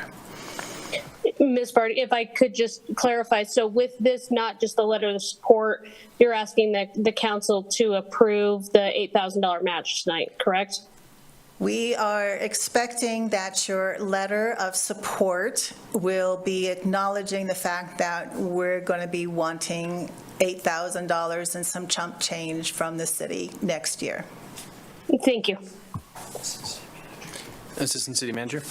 Honorable Mayor, that discussion that you're having right now is something that I think Nancy and I both realized in the letter of support is that we'll probably need an amendment to include half of the cash match. My number is $8,090.39 to be included into the letter of, what do we call it? Support. Letter of support that council would do that. Say that number one more time. I believe it's $8,090.39. Okay, thank you. So if we did do something tonight, I believe we should have moved to amend the letter to include acknowledgement of the cash match and then approve the letter, and we will get it signed as soon as possible after staff has time to amend the letter. I'm going to go to Councilor Doherty, Councilor Richardson, Councilor Gabriel. Nancy's hand was up too. Nancy? Mayor, I was just going to say, I believe it's $8,091. $91. Great, thank you. All right, perfect. Councilor Doherty. I didn't have anything, Mayor. Great, okay. Councilor Richardson. Just one more clarifying question. So this, though, if I understand correctly, this application that you are submitting is strictly to do the research. This will not make us a historical, it does not create that designation. So this is strictly for research. That's right. We have to do the research in order to prepare the nomination. And in part of the nomination, that nomination, once prepared, will have to go out to public comment. It also has to have a certain percentage of approval by the neighborhood. And without that, we cannot submit it and go to the next step. So that is why the consultation portion of this, those being impacted, they have to be, wanting this. And there is comment that goes in from SHPO up to the Secretary of Interior for approving this nomination. So both those negative and positives will be considered in their decision. Okay, so again, this will not, it's not an application to put us on the historical registry. No, the next step after this is to get that nomination put together and move forward if all goes in a positive manner. Thank you. Councilor Gabriel, then Councilor Newman, Councilor Pierce. Thanks, Mayor. And the Vice Mayor and I attended a meeting in early summer at the Lincoln Community Center. Very productive meeting, I thought, Karen. Thank you. And we heard from the residents over there. A lot of the same questions were raised. And I think it's of value to point out that you're not just kind of presenting this without any knowledge, but you have on your board a retired person from SHPO who's been through this process, and she is in attendance here tonight. So they kind of know what they need to do, and I think if you would maybe expand on that a little bit, that would be productive to the council. Mary, would you like to come give your credentials? We not only have Mary, but we also have an architect on our board, and we also have a graduate with a master's from the American Studies here in Wyoming on historic preservation. So we have quite a few skill sets, unlike mine, to add to this conversation. But Mary, would you like to give your credentials? Welcome. Thank you, Mr. Mayor and members of the City Council. As I said, I'm Mary Hopkins. I was a state of Wyoming employee for 42 years. I recently retired at the end of 2020, and I served as the State Historic Preservation Officer for about 20 years of my career. I was appointed by 3 different governors and survived a whole lot of politics and a lot of local discussions exactly like this throughout the state of Wyoming. I was responsible for the National Register program. I have served on national boards and committees and worked at revising the rules and regulations that are put forth by the National Park Service. And the great thing about listing on the register is that it is very much the community coming forth, asking for this to be done. And generally in Wyoming, no listings are taken forward without community support. Under my tenure and my experience, if there were objections to nominations, they were not taken to the keeper of the National Register. We want to make sure the city is comfortable with this and understands all the ramifications of it. The listings on the National Register, the federal law doesn't imply anything. It's all locally what you do in your own ordinances, your own city code, how you want to proceed with the property. It doesn't guarantee anyone money to fix their house. And in fact, the federal government and the state of Wyoming cannot put money into private properties. So unless they have some income producing, there's a tax credit program that we do that is for income producing projects, but there isn't a guarantee that just because you're on the National Register, someone will come and give you a grant. That's very misunderstood by the public. The nomination would allow the city to sign, get signage and signage support, maybe do more public interpretation. What really started all of this on the west side was the viaduct discussion, and I was intimately involved in that viaduct conversation from beginning to end. That's where the 2 previous studies were done. One, YDOT sponsored that study. American Studies did the other. So I could go on, but do you have any questions for me? I'm very supportive of this. I know it's been talked about for 20 years, and those people who live on the west side are passionate about having their place being recognized and seen as an important part of our community. Thank you. Councilor Newman and then Councilor Pearson. Council, I would ask for some brevity as we're approaching the end of this. Just like 2 quick questions. How's the $50,000 going to be spent if you do receive this grant? Do you have those numbers? We do have those numbers. Could you break it down quickly for us? We can. Or you can. Okay, the majority of the money will be spent in the field work. Okay. Also, the nomination document itself. So there's 12,000 and chump change in field work. Nomination document is 14,000 in itself. We have $1,000 set aside for public meetings, but the bulk of that is the research and the actual documentation itself. Follow-up question, and it's another quick question. How much of the west side have you guys surveyed or talked to that actually approve this compared to who doesn't? And the reason for that question is I feel like we could be chasing our tail if we apply for this $50,000, get it, we approve to match the money, yeah, and then we do all this research, and the west side says, no, we don't want this, when we're taking $50,000 from what could be another community. So do we have those numbers? We understand that. I do not have those numbers, and what I can tell you is this. We have had at least 3 different town hall meetings, and for those who show up, there's the codicil.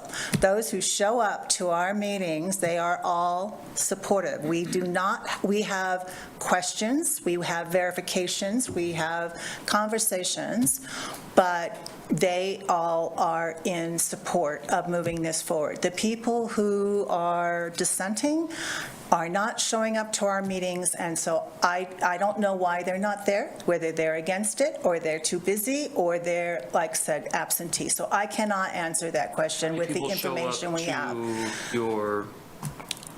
So we had close to 3 dozen show up at our first meeting. Okay, and they ranged from people who were brand new owners and who had bought within the last 2 years and bought specifically in that area and bought a historic home, to people who were born and raised there. So it covered the spectrum in our meetings. Thank you, Councilor Newman. Councilor Pierce. So talk to me about the timeline. Yep. So our grants are 2-year grants.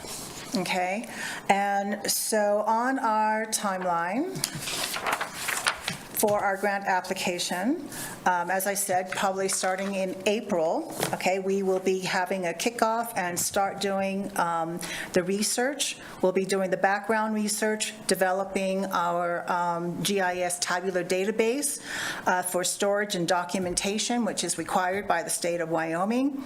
And then by June, we'll be starting our public engagement sessions. We'll also be doing a significant literature review coming forward that will be ending up in July. The field work will be predominantly done in August and September of next year. And then we will be taking all of that field work and digitizing that from October through to January of 2024 or 2025. And then in February, we will be doing our draft district nomination and all the work towards that. And the culmination is the final reporting in August of 2025, where we hope to be having a nomination to put forward. Yeah, Councilor Pierce, please. So I guess my question would be now on the city side in terms of will city planning, administration, management be able to get over there and kind of explain the ramifications related to city code if this goes forward? Because there wasn't a discussion in your timeline about potential changes related to city code. So how is that going to work together? Because what I fear, maybe not correctly, is people get excited about having a historic designation, and then the other shoe drops and city code is XYZ, and they didn't know that. So I guess, how is that going to work so that everybody is informed and has all the appropriate information? Well, as far as we're concerned, the city can come along to any of our consultations, and we can do this in parallel with one another. Absolutely, Honorable Mayor, through you, I think it'd be best if we partnered with their public outreach and did that discussion at those same times. I don't think it's beneficial for staff to be out on their own having town hall meetings that may not attract anybody. Plus, in my estimation, when this does come forward, if somebody comes through and they're a contributing structure and decide they don't want to be, we'll drop them off as being a contributing structure, and it won't have any effect on their property as they move forward. So I think there's lots of opportunity for the public to respond to this as it moves through the process. Thank you, Assistant City Manager. Councilor Somerville.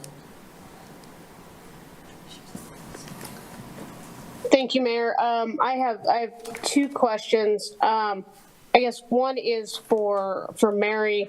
She made the comment, if I could follow up, that if there are dissents, that generally that doesn't move forward from the state office to the federal office. Can you quantify that for me in terms of like what number would stop this in the process? Because I am really afraid we're just not there yet in community support. The people that I've talked to over the last 2 years, they outnumber the people that are attending the meetings. So I'm concerned about that. So can you tell me what that looks like? Is it just one dissent? Is it a percentage of the neighborhood where the state would not agree to send that on? Honorable Mayor, Councilor Somerville. So the draft nomination is submitted. Once the draft nomination is completed, that's when the State Historic Preservation Office's responsibilities start.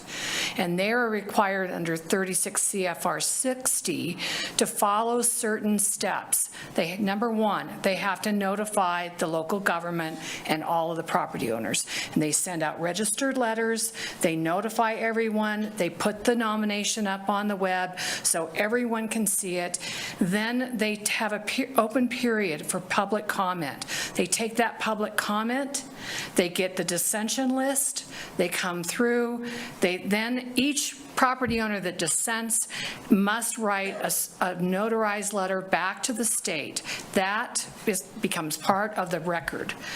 And so if they start to compile that and they do all their work, when they finally get all of the correspondence back from government, city, everyone out there, then they tabulate the dissension and they have to have a majority of, so it has to be over 50% has to dissent.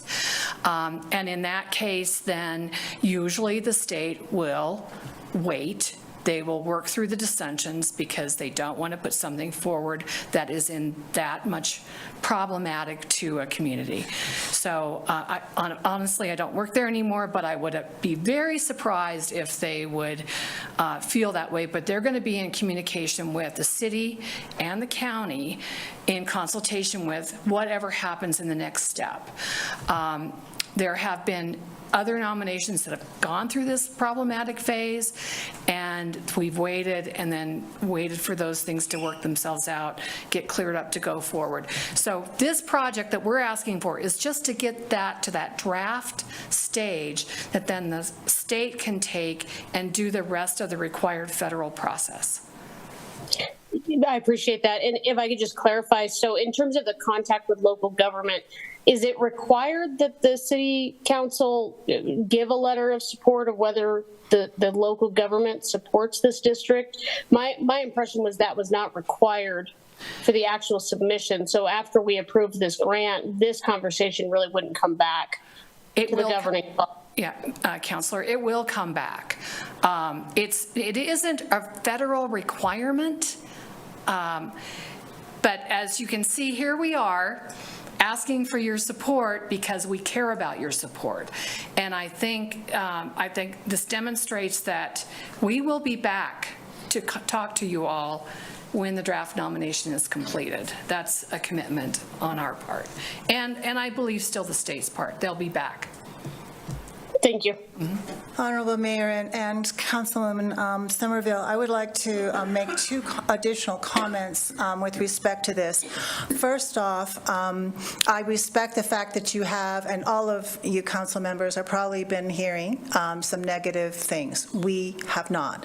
However, I think the thing that troubles me in my mind is that some of these people who are negative may not be in this historic district. And until we actually do the work, we do not know, and I don't think you know, what voices you need to be listening to, because this dissension may be on the outside of the boundary.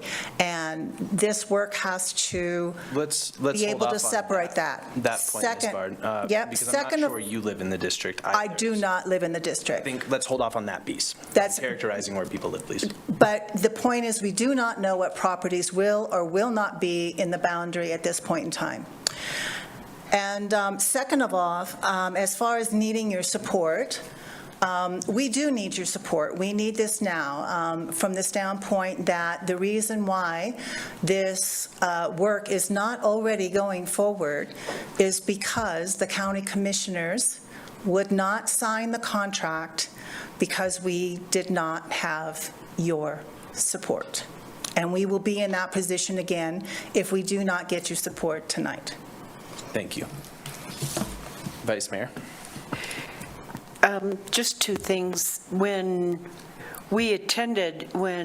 Councilor Gabriel and I attended the town meeting, there were about 36 people there, and it was not a group of people that were attending because they were gung-ho about doing this. They were interested. I would say that there were a number who were skeptical at the beginning, asked questions, kind of came around as the evening proceeded. And I think the value of this is that it does the research, so at least we know what we have. And then it can go forward from there, but right now, we don't even know what we have there in the sense of the history updates that would be needed. So I think it's valuable for us to proceed to at least know what we have so that the individuals who are members of the neighborhood can make an informed decision about what they might want to do. But right now, we can't even make an informed decision because we don't have factual information. Thank you, Vice Mayor. Councilor Doherty, please. Yeah, I think what I heard from our last session from Ms. Bard and Ms. Hopkins and the graduate students is that the whole point of this field work is to find out who lives there, what the age of the structure, and then they're also going to find out who is in favor and who is not. So I don't think we need to do separate things. I think we ought to just pass this letter and figure out how we insert the amount in the letter. And I can't see our email, so if staff has offered how we do that amendment. I just want to say I support this, and I would like to amend it if it needs dollar amounts. Thank you. Councilor Doherty, the letter does need a dollar amount, but I can ask a council member to do that who can see the letter. I think, well, you could see it, Councilor Doherty. It's in the packet, but Mr. Mayor, I can see the letter. I can't see the offered language. I can't see my email. That's the problem. Do we have any offer? I don't think we have any offered language. So if a council member wants to go ahead and take that amendment on and just wing it, I'm sure it will be just fine. Mayor, if we wanted amendment simple as, to amend to include a city match of $8,091.39, I think that would probably be sufficient. City manager can. Great. I'll ask the council if anybody is willing to make that motion. Councilor Richards. Mr. Mayor, yeah. Okay, sorry, thank you. I move to amend to include in the motion an addition of $8,091 in addition to the letter of support. 39 cents. And 39 cents. I will second. Okay, motion by Richardson, second by Gabriel. Council, any discussion? Okay, any members of the public wish to speak to the amendment? Oh, sorry, Councilor Somerville, I see your hand is up. Mayor, my only discussion is while I'm hesitant on this whole project to move forward right now, in terms of specifically speaking to the dollar amount, we just had a work session on community partners where the council voiced significant opposition to doing these one-off funding requests off-cycle. And so I'm a little uncomfortable with this, that it wasn't included in the packet, that we weren't briefed about it, that they need $8,000. I'm not opposed to the research. I think that having the information is valuable, but I'm uncomfortable with where we were 2 weeks ago with supporting community partners, and now we're here doing another one-off appropriation. So I'm a no. Thank you, Councilor Somerville. All right. Any other council members? Okay. Any members of the public wish to speak to the amendment? Seeing none, back to the council for any comments on the amendment. City Clerk, you can call the roll on the amendment. Gabriel. Yes. Newman. No. O'Doherty. Yes. Pierce. Yes. Richardson. Yes. Shumway. Yes. Somerville.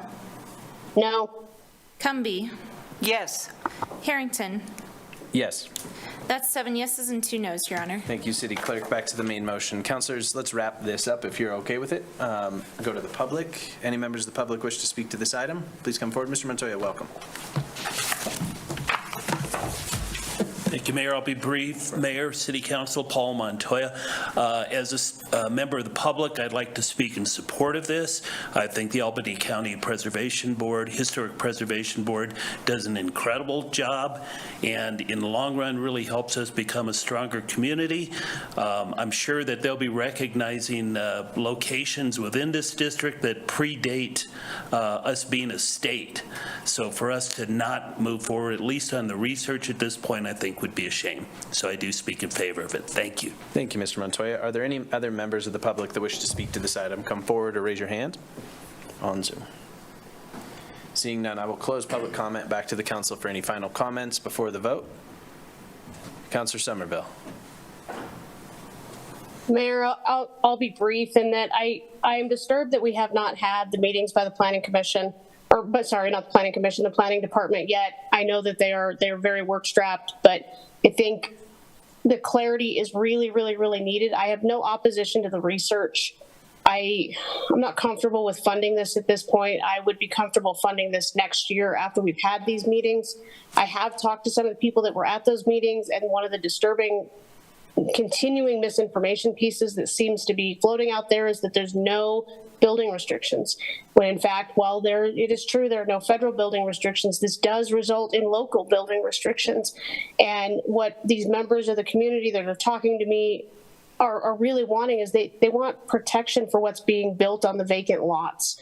They don't want to have their properties hampered. And to Councilor Pierce's comment, if people get really excited, absolutely. I love historic districts. I think it's important to preserve that history. I just don't think we're there yet. We haven't done what we said we were going to do a year ago in terms of having these meetings and providing more clarity to the owners and the property owners that live over there. So I support what the Albany County Preservation Group is doing. We're just a year too early. We're just not there yet. Thank you, Councilor. Any other comments before the vote, Council? Councilor Richardson, please. One quick one. I would just support the idea of joining them in some of these conversations as they move forward. Thank you. Okay. City Clerk, please call the roll. Newman. Yes. Pierce. Yes. Richardson. Yes. Somerville. No. Shumway. Yes. O'Doherty. Yes. Gabriel. Yes. Cumby. Yes. Harrington. Yes. That's 8 yeses and 1 no, Your Honor. Thank you, City Clerk. That item has been approved. We'll move on to item 18. Councilor O'Doherty. I move to approve original ordinance number 2065, amending Title 15.14.050. Roman numeral I of the Laramie Municipal Code on third and final reading, and authorize the mayor and clerk to sign the ordinance. Second. Motion by O'Doherty, second by Pierce. Welcome, Mr. Shahidi. And given the time, if you want to just give us any new information, that would sure be appreciated. Absolutely. So this is, of course, the third reading of this text amendment. Last time we were here, we were questioning the impacts that this amendment would have on the downtown commercial zoning district. As you can see in your cover sheet, I've included some examples of why and where these enclosures are necessary. As you can see from the list of reasons why enclosures are good, these match pretty well with our ideals for the downtown commercial zoning district. Additionally, we looked at feasibility of putting dumpster enclosures downtown. There is significant restriction in being able to accommodate dumpster enclosures in the downtown commercial zoning district. However, I do want to point out that the planning department does have procedures that does exempt properties with outlining conditions that cannot accommodate something like this. So in some ways, we understand where the concern came from. However, trust in the processes that we already have that will protect these property owners. Additionally, we looked at conformance triggers. One of the questions was, at what point do these pre-existing non-conforming structures or uses within the downtown commercial zoning district have to come into compliance with our current codes?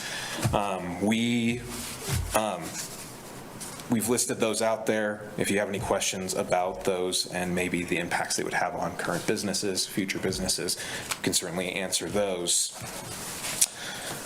Additionally, we do still recommend approval of the text amendment as written. However, I do have an alternative motion at the bottom in case y'all are still desiring exempting the DC zoning district. Thank you. Councilors, any questions? Councilor Somerville? Thank you, Mayor. I promise I'll try to be quiet soon. With the recommended motion for the written motion for the amendment, as I read that, all that does is provide a little bit of clarity that it says, with the exception of properties within the DC zoning district which utilize alleys to service dumpsters and trash due to lot size and building dimensions, and as approved by the city manager's office. So even if they were in the DC district, they would still have to have approval from the city manager's office, i.e. planning, probably, as the designee, right, to have that exclusion. But we would be providing clarity that there is a path for them to do that. A clear path if they're in the DC district. Am I reading that amendment correctly? The way it's written? Mayor, through you. Please. Yeah, that is correct. I will note that this isn't the ideal motion even from the planning department's perspective. This isn't the appropriate place to include it. Within a different section of code, there is specifics related to the downtown commercial zoning district. If we were to move forward with this, we would prefer to have it in that section. However, we would have to bring it through a separate text amendment process, which is going to take time and an additional amount of notification, which we are willing to do if that's the direction we want to go in. But this is a fix that we could do tonight, though it is not recommended. Thank you. Mayor, can I follow up? Please, Councilor. With that information, I do want to provide more clarity to the downtown, but I'm happy to sponsor that text amendment in the different section and leave this alone tonight, and I can follow up with you in the city manager's office after the meeting. Thank you, Councilor Somerville. I think we could put that on the list of future text amendments that come from planning. I think that would be great, since we get those regularly. Okay, anything else, councilors? Any members of the public wish to speak to this item on third reading? Seeing none? Oh, Mr. Glass, please come on in the room. Thank you, City Clerk. I'm glad you saw that.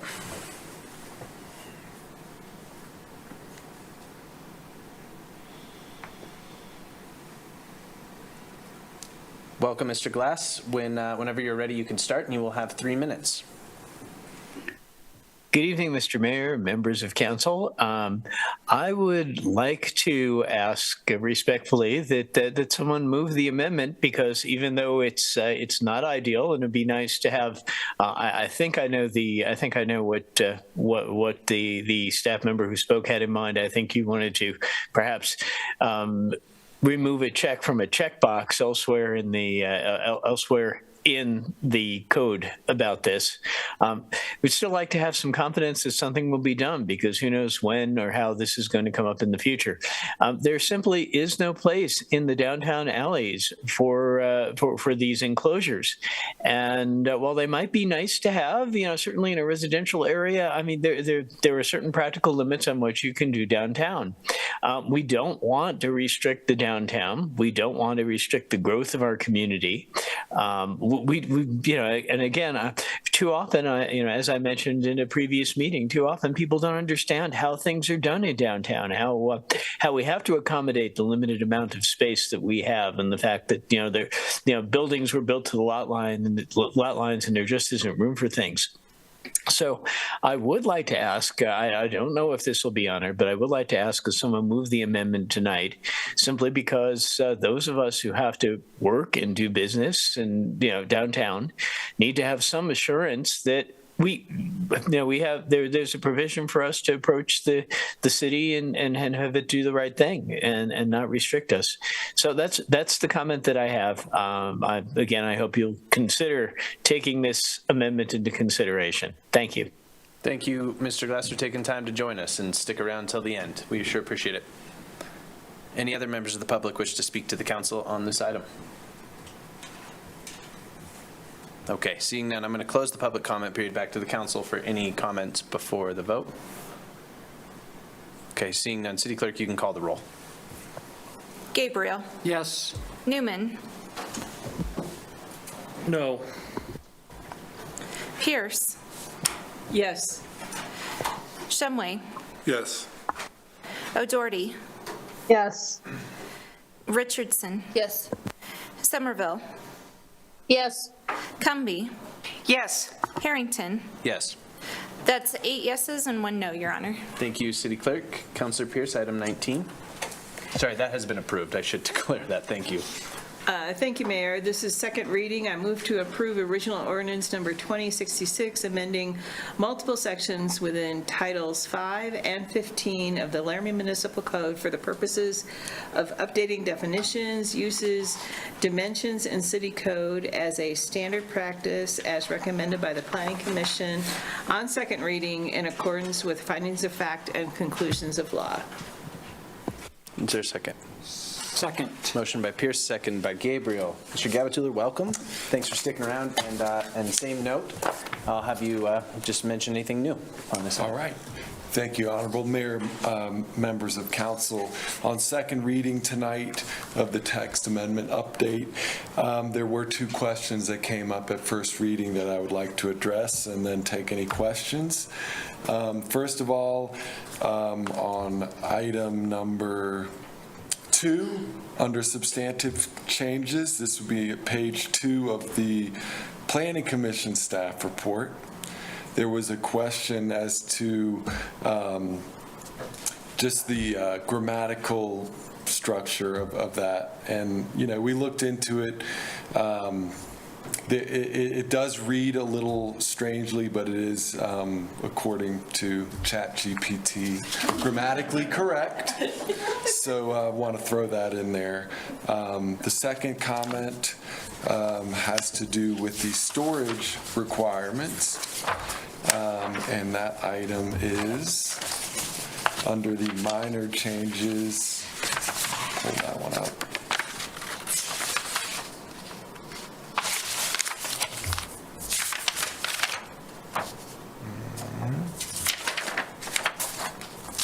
Hate to take any more time this evening on that one.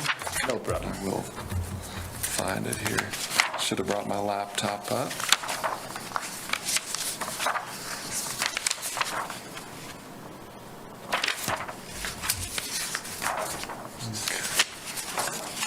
A lot of text amendments here. Apologize.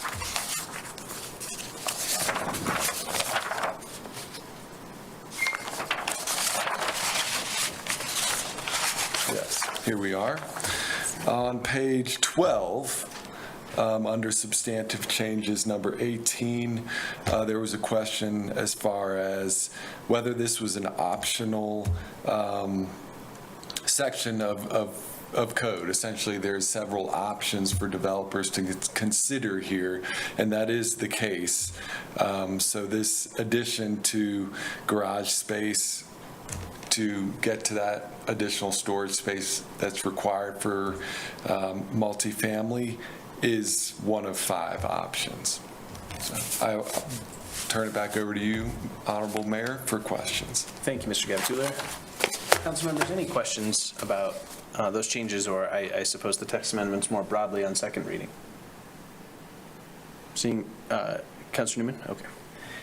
Saw you out of my peripheral and thought maybe it was a hand raise, but all right. We'll go to the public on this. If there's any members of the public who wish to speak to the council on this item, go ahead and raise your hand.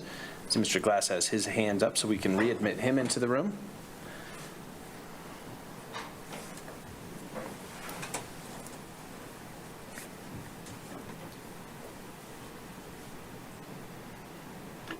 Mr. Mayor, members of council, I think I'm back.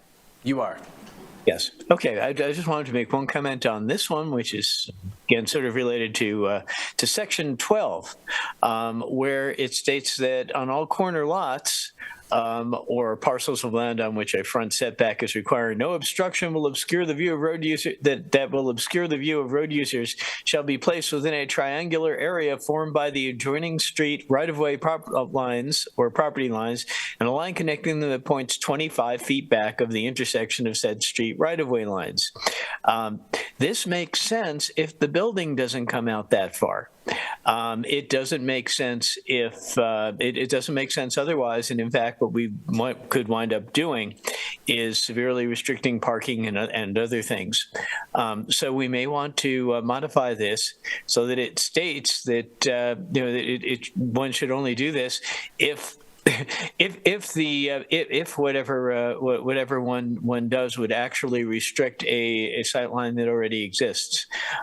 This again would especially be true downtown.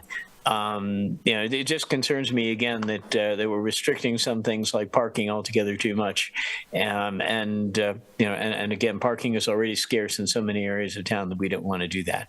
Thank you. Thank you, Mr. Glass. Sure appreciate that. Any other members of the public wish to speak to this item? Seeing none, I will close the public comment period. Back to the council for any further consideration before the vote. City Clerk, you call the roll. Gabriel. Yes. Newman. Yes. O'Doherty. Yes. Pierce. Yes. Richardson. Yes. Shumway. Yes. Somerville. Yes. Cumby. Yes. Harrington. Yes. That's 9 yeses and 0 nos, Your Honor. Thank you, City Clerk. That item has been approved. And it is 9:01. City Clerk, do we need to extend our meeting at this point, at 9:30? Not until 9:30. Thank you. Councilor Richardson. Thank you. Item 20. I move to deny original ordinance number 2067, an amendment to Laramie Municipal Code 13.28.010 to allow for vault toilets in areas such as publicly accessible trailheads, trails, and parks on first reading in accordance with findings of fact and conclusions of law. Second. Motion by Richardson, second by Pierce. Mayor, Council, good evening. The item before you is a request by Pilot Hill, Inc.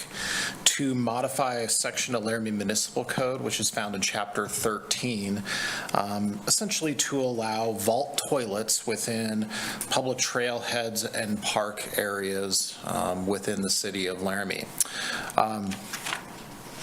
Briefly, currently within city code, vault toilets and septic systems are not permitted. You're not allowed to have them, you're not allowed to install them, you're not allowed to maintain them. Essentially, you're supposed to hook on to city services or not develop. That is where we stand today. The request before you is to allow for essentially some leeway within that would provide an option where vault toilets would be allowed on publicly accessible trailheads, publicly accessible trails, or in public parks. In reviewing this section of code and reviewing the actual proposal made by Pilot Hill, Inc., staff just simply wants to point out a few basic things within the current code to provide some context to the discussion. First off, as I mentioned, these are not permitted within the city today. This would allow for an option for them to be in those specific kind of locations that I mentioned earlier. Within this section too, there is some discussion about how close you need to be within a sewer line to connect and be required to connect. I'll talk a little bit about that in a little bit later. We do know that sanitary service is available to everywhere within the city currently. However, the cost to do that varies. It sometimes is more complicated depending upon where you're located. We did discuss and consider general environmental concerns related to privy toilets. Essentially, they're a holding tank. They're not maintained by the city. They're not monitored by how much flow goes into the sewer, so there are concerns about that. We do know that vault toilets have odor within an urban context. Typically, that is not something that you're looking for or desiring. And ultimately, when you have one of these facilities, we do know that they can be abandoned, they can be damaged. There's maintenance, pumping, and things like that are required, that when it's outside of city's control, being not maintained and operated under like our sanitary sewer system, that can sometimes be missed and not noticed in time. That being said, staff, when we reviewed this, those were some of the comments and thoughts that were brought into the discussion, not only by planning staff, but by our public works staff. We also have pretty limited guidance in our planning documents when we talk about, do we want to have septics and vault toilets? The Laramie Comprehensive Plan talks a little bit about just extending services and things like that, specifically sanitary sewer, to promote development within the city. And in our Casper Aquifer Protection Plan update that was recently approved, that's another, the general environmental concern about having septics and vaults within the city limits when sanitary service is available. Despite that, and even though staff currently does not support the amendment and hence your recommendation of denial, staff's provided the language that was proposed by the applicant, which is found in your staff report. In that, staff provided some additional modifications to that section if the city council would choose to consider the actual amendment being proposed by the applicant. As we noted in the staff report and in their cover sheet, the Laramie Planning Commission recommended approval of the modified version or modified language for the vault toilet exception that essentially would make the following changes. One, allow for the vault toilets in the publicly accessible trailheads, publicly accessible trails, and in public parks. It extends the 100 feet to 300 feet. This is a change that actually we've wanted to make in code, but we just haven't got around to it. So since we're amending this section potentially, we wanted to add it in. But in this criteria, there are some criteria that must be followed if you were to install a vault toilet and if this amendment was to be approved.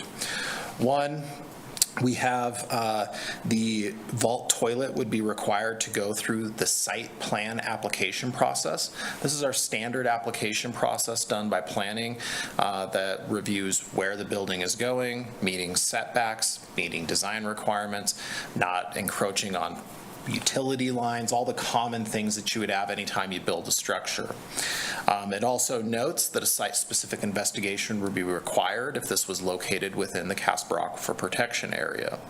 One point to make about that, during the review of this process and this amendment that was proposed by Pilot Hill Inc., we did provide this information to Stantec, our consultants who actually worked on the Casper Aquifer Protection Plan update. We desired their expertise in terms of the review of this request. It was a little bit outside kind of our normal requests we get in planning.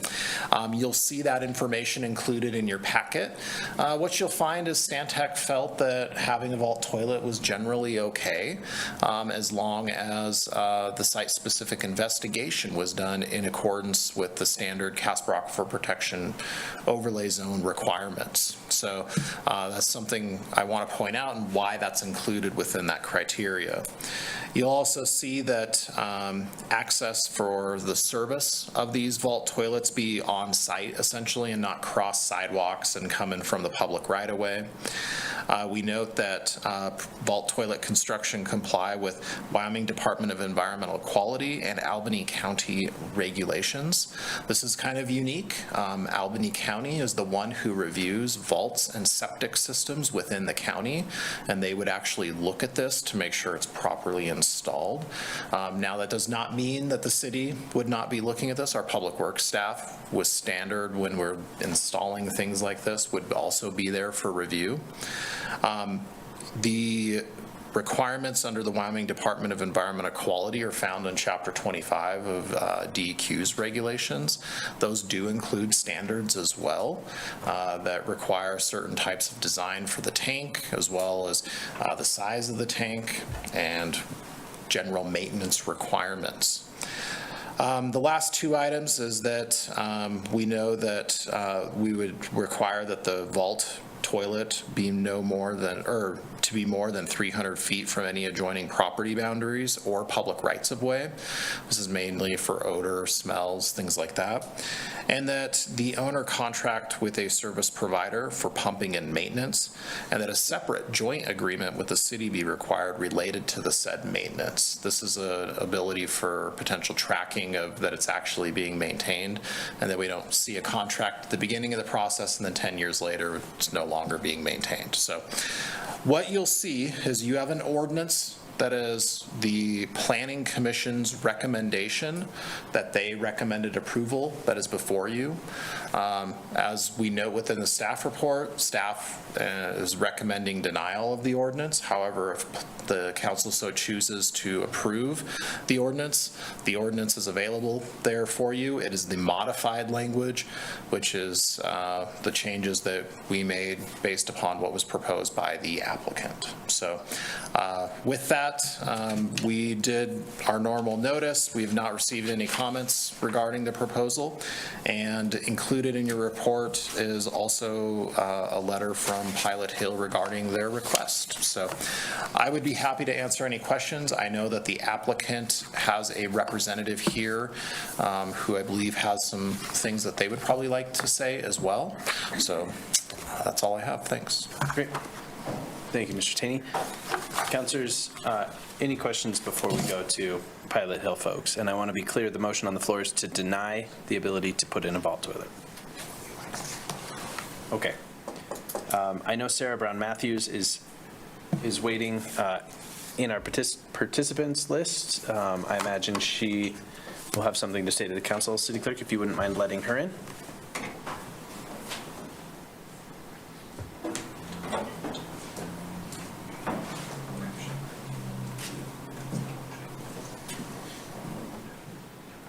Welcome, Sarah.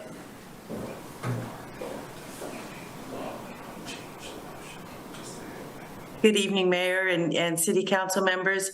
I'm actually obviously zooming into this call. Christy Roberts on the Pilot Hill Inc. Board of Directors will be making the primary presentation on the Pilot Hill Board's behalf, but I'm here to answer any questions that may come up that she would like assistance with. So can I please hand it over to Christy? Of course, Sarah, thank you. Christy, come on forward.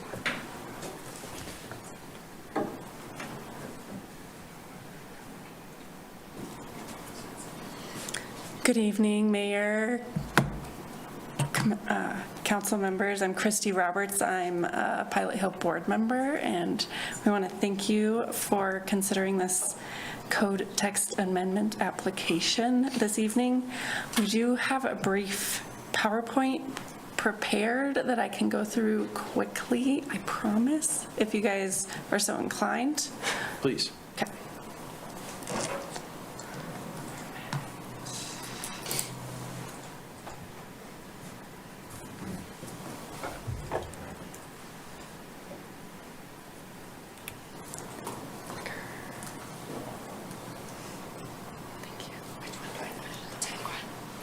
Okay.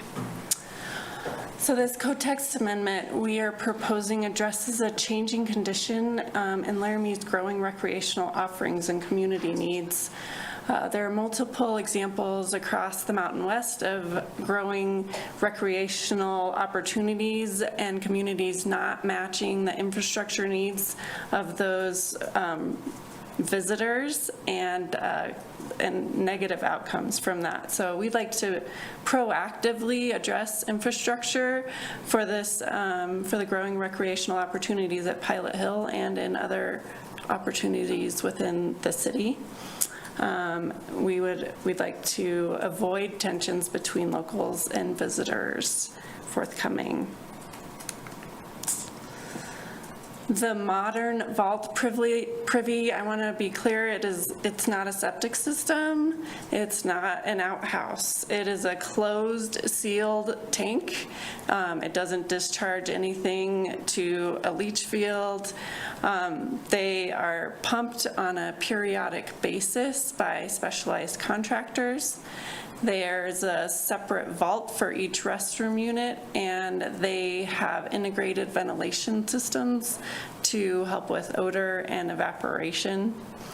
They are ADA accessible. They are usable year-round, and they're permanent infrastructure. They cannot be blown over in the wind nor tipped over by anyone that's looking for fun. And they're designed to accommodate a larger, more frequent use than a porta potty is. Porta potties require frequent maintenance and usage. As I said before, the maintenance of these is by specialized companies. There are at least 2 in Laramie that do this service for like the state parks or the Forest Service already. The risk of spillage is minimized because the pumping schedule is much less frequent than porta potties, and as I said, the risk of blowovers is eliminated. There is an existing city code section that requires enforcement and provides a pathway for intervention if needed, if it's not maintained. Modern vault toilets are very durable. We can't actually find anyone that has an example of failure. So we've contacted the 2 main manufacturers. We've contacted Wyoming State Parks, and no one has any recorded instances of failure. As you know, Wyoming State Parks operates these right next to the City of Cheyenne's water supply at Kurt Gowdy State Park, and has experienced 0 issues there. And I do want to reiterate that this would provide year-round accessibility for any of our recreationalists. You know, in Laramie, when it hits 45 degrees in February, we're all like, woohoo, let's go outside.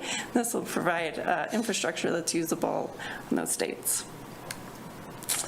And we just want to reiterate that we're not asking for vault toilets anywhere, only in specific locations at the parks, trailheads, public use, where sewer is not available.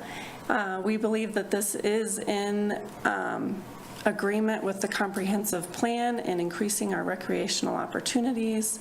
And we believe that with SSIs done for all of the vault toilets, possibly in the Casper Aquifer area, the Casper Aquifer would still be protected. And like I said at the beginning, we'd like to proactively address our growing recreational opportunities and be ready. So, do you have any questions for me? Council members, any questions? Councilor Somerville. Councilor Somerville, please. Thank you, City Clerk. Thank you, Mayor. Ms. Roberts, can you, I don't know if you have these numbers, but if we were to deny this ability, and so your options would be porta potties or looking at the infrastructure of actually running sewer lines out to put in more substantial facilities, do you have any idea what it would cost to run the sewer lines out there and build those out? We haven't done any specific cost estimates. The distance from the proposed Pilot Hill trailhead to the nearest sewer is about 1,200 linear feet, so far exceeding the 300-foot proposed in the amendment. One of the closest option is significantly uphill, which would require, a pumping system that is really hard to estimate. Mayor, can I ask a follow-up? Please. So I'm really inclined to support the proposal to get you guys what you need. But I think the question I have is, given the Pilot Hill territory and the trailheads versus potential city growth, do you anticipate any scenario where the city and I don't have the map in front of me, I apologize, where we might develop sewer close enough that it would make sense at some point in time to connect the vault toilets into the sewer system. That might be pretty far-fetched based on development, and I'm not sure that our actual development areas with the Pilot Hill trailheads we would ever get close enough with sewer lines. But was that a discussion that you talked about, like we'd do this and maybe in 10 or 20 years the situation might be different? So to specifically address Pilot Hill, where the current trailhead is being proposed, there will not be any development further to the east than already is, because all of that property is Pilot Hill. If there are other trailheads developed in other locations adjacent to the Pilot Hill property, maybe 45th Street as it extends north, there is sewer infrastructure in 45th Street that would be within 300 feet, and so a vault toilet wouldn't then be an option in that location based on the proposed text amendment. So this is, I feel that a lot of the development opportunity to the east is being absorbed into the Pilot Hill property and really is gone away in most locations. I thank you. I appreciate that. And if the vault toilets were installed, if you guys chose to go down that route and install one, you guys feel confident in, as an organization that might ask for one, the ability to maintain it in perpetuity, right? We wouldn't have a situation where we would just have an orphan vault toilet hanging out, would we? We, our board is committed to perpetual management of the Pilot Hill recreation area. And so, yes, we would include maintenance of the vault toilet as part of that management plan. Thank you for allowing my very silly, strange question. Thank you, Councilor Somerville. Councilor Shumway. Thank you, Mayor. Christy, you mentioned SSI. Has there been a site-specific investigation for this specific area where you plan to install the? Yes, we've done some preliminary planning for the trailhead and have completed an SSI for the location already. And the specific trailhead location has in excess of the 75 foot of overburden and is more than 100 feet from any vulnerable features. So it's been accepted by the city? Well, we have not submitted it for review to the city yet because we can't install vault toilets yet, so it has not been reviewed. Just a quick follow-up. Christy, you're very knowledgeable. In your opinion, is it sufficient, the SSI that you've done? Yes, and it was done by a local engineering firm that's reputable and familiar with all of the regulations. So, thank you, Councilor. Councilor Gabriel. Thanks, Mayor. You talked about 45th Street, and I got to thinking about the possibility right there of city sewer being available and, people parking there. Has that been thought, a possibility to hook into the city right there? Or is that not a good location? For a potential trailhead or just for a potential restroom facility? Restroom facility. I believe that the intent of the Pilot Hill Board is to create a parking area for visitors, and we've identified a location at the end of Willett Drive as the best location for that. There currently isn't any available location that is promising along 45th Street. I was thinking as 45th Street moves north or something, so not at this time. And isn't there some sewer close by because of that apartment complex? So the apartment complex sewer actually discharges over by Grease Monkey because that's the downhill location. So that is one of our closest, is way over by Grease Monkey, and then the other is up by the golf course. Okay, thank you. Parking lot. Thank you, Councilor. Any other questions, council members? Okay, we're going to go to the public real quick on this, and we'll come back to the council for any amendments or changes or Thank you. comments. Any members of the public wishing to speak to this item? Mr. Montoya, please. And then Charlie DeWolf, we have you on the list too if you'd like to speak. I'll keep it brief. Paul Montoya. I'd like to speak against denying this and in favor of passing this for the reasons that I think we all know. I mean, we've got a city full, especially during football season, of porta potties already. This is far more sanitary than any type of porta potty situation. I've seen porta potties blown over and they make quite a mess. So I think it would be in our favor to do this. If they do nothing, we also have the other option of people just doing their business where they can. And that could be far more damaging to the environment than anything else. So I'll speak against denying this. Thank you, Mr. Montoya. Mr. DeWolf?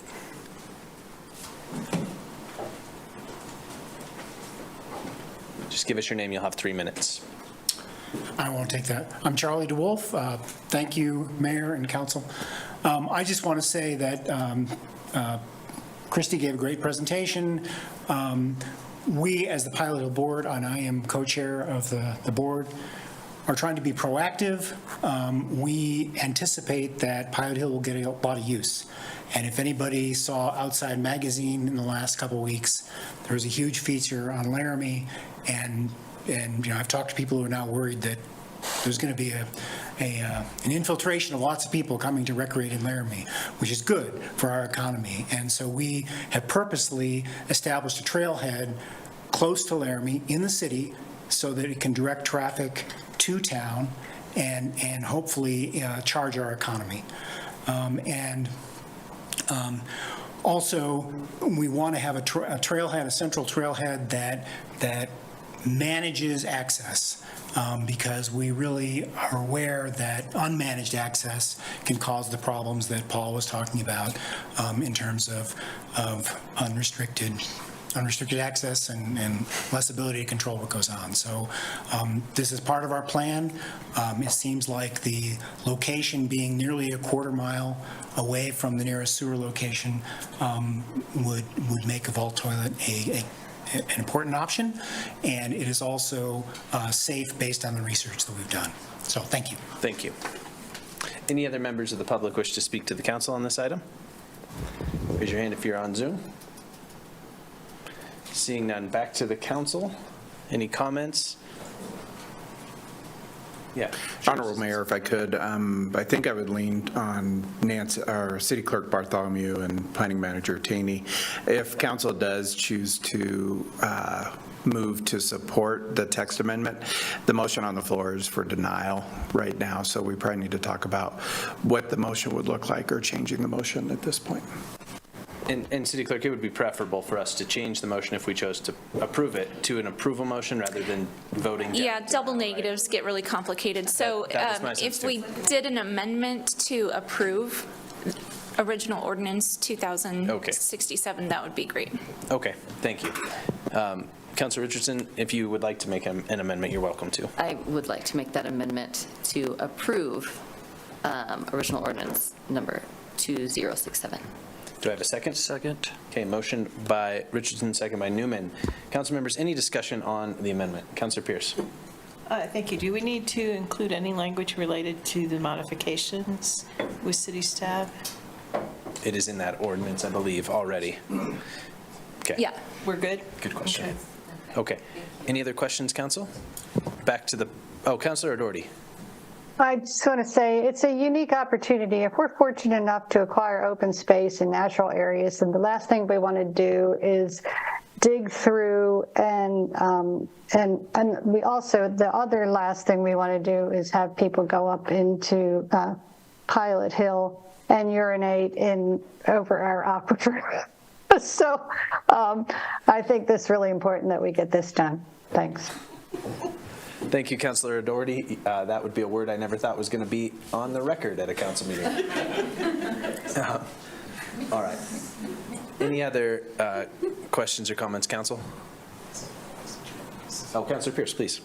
Yeah, my question is for Derek. Do you remember the Planning Commission vote? Was it 5-2? 4-3? There was 2 opposed. I looked through, I can't remember. Council. Was it in the notes? Yes, it breezed is. through it real 4 quick. yes, 2 no, 1 absent. Thank you. Sorry, it was at the bottom of the page, hidden. It's okay. Yeah, I probably didn't scan that really. Thank you, Councilor Pierce. Council, any other questions? We're going to go to the public on the amendment, which is to approve. If there's any comments on the approval, please go ahead and come forward or raise your hand on Zoom if you are, there's no one left in the attendees list, so if you're in the room. Okay. Council, any comments before the vote?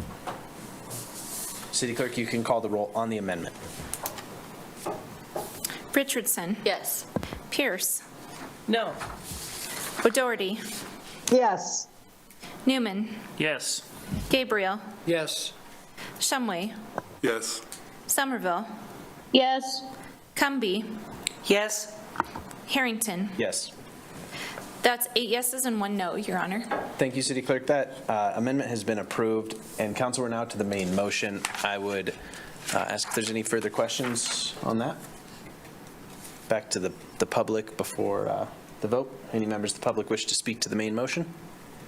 Okay. Council, any comments? All right, City Clerk, you can call the roll on first reading. Gabriel. Yes. Newman. Yes. O'Doherty. Yes. Pierce. No. Richardson. Yes. Shumway. Yes. Somerville. Yes. Cumby. Yes? Harrington. Yes. That's 8 yeses and 1 no, Your Honor. Thank you, City Clerk. That item has been approved on first reading. We, Council, are at our 9:30 deadline, but I would ask that the Council make a motion to extend. Councilor Newman. I would like to make a motion to extend our meeting for 30 minutes. Thank you. Second. Okay, motion by Newman, second by Gabriel. All those, do we need a roll call on this, City Clerk? We do. Is it 2/3 or just a majority? It is a 2/3 because it's suspending the rules, but Okay, maybe I'll have you call the roll just to be sure we have 2/3. Gabriel. Yes. Newman. Yes. O'Doherty. Yes. Pierce. No. Richardson. Yes. Shumway. Yes. Somerville. No. Cumby. Yes? Harrington. Yes.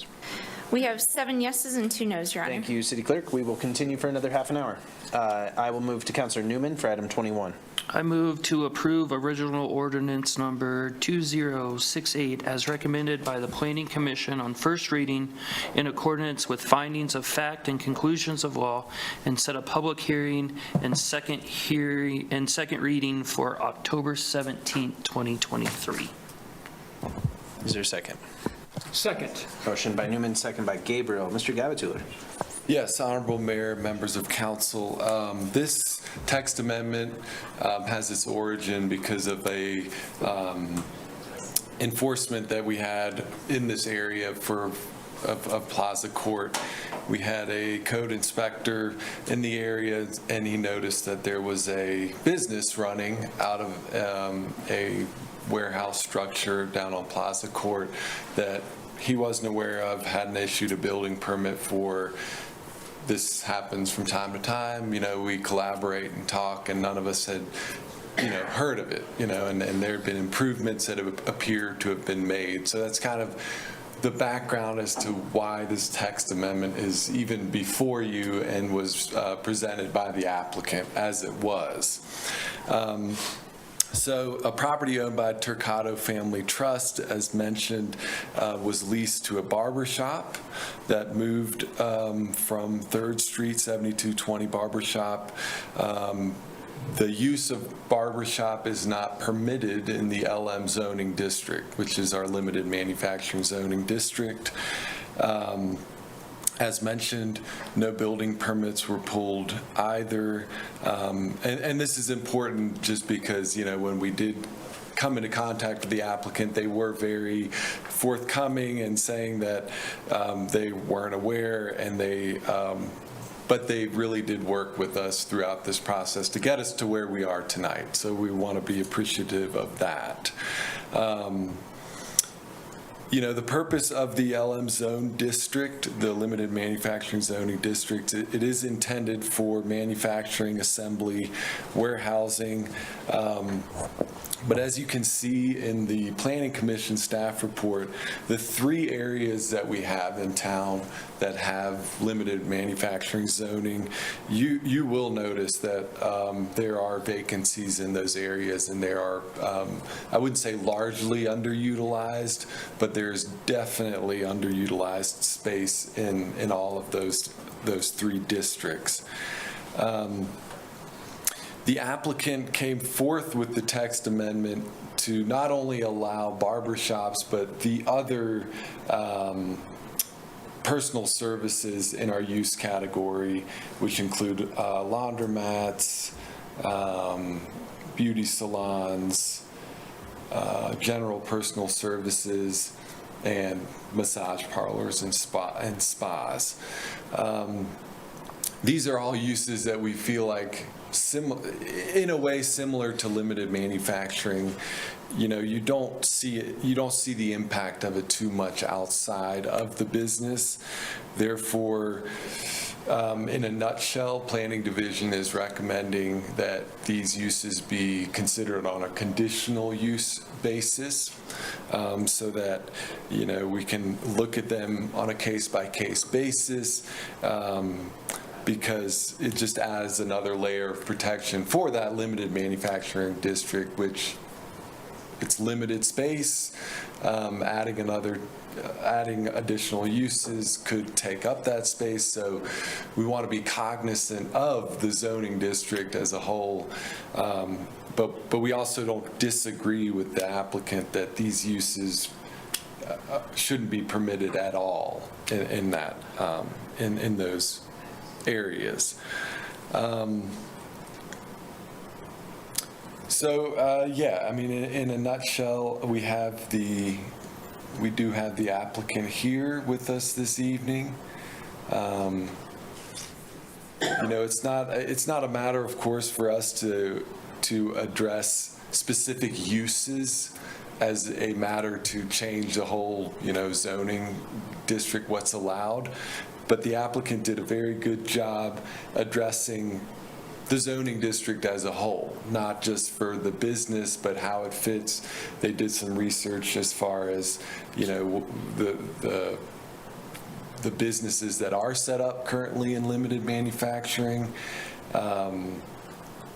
and did a nice job in their application. They are here this evening as well to add anything.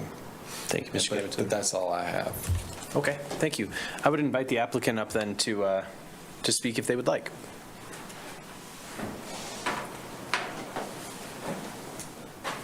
Welcome. Thank you, Honorable Mayor, members of the council. My name is Dustin Richards. I'm an attorney with Pence & Macmillan, and I'm here representing the applicant today. And we initially got started with all this, as the planning department said, through realizing that this use wasn't permitted in the LM zone. It was a surprise to us, even looking at the LM zone boundaries and how they had joined business zones where it is allowed. It's even on the same block. We could, if we were just a house over or a lot over, we could do this business, but not in the corner. So it struck us as odd that a limited manufacturing wouldn't allow something as innocuous as personal services like a barber shop or beauty salons. And so that was the reason for an overall text amendment, was to, like the planning department suggested, to incentivize further development and economic development of these underused areas while they're not being used for limited manufacturing. The one distinction I would ask the councilors to think about or consider is, instead of making it just conditional use permit process across the board for personal services, to consider whether some personal services such as barbershops and beauty salons could be permitted as a right instead of having to go through the conditional use permit process.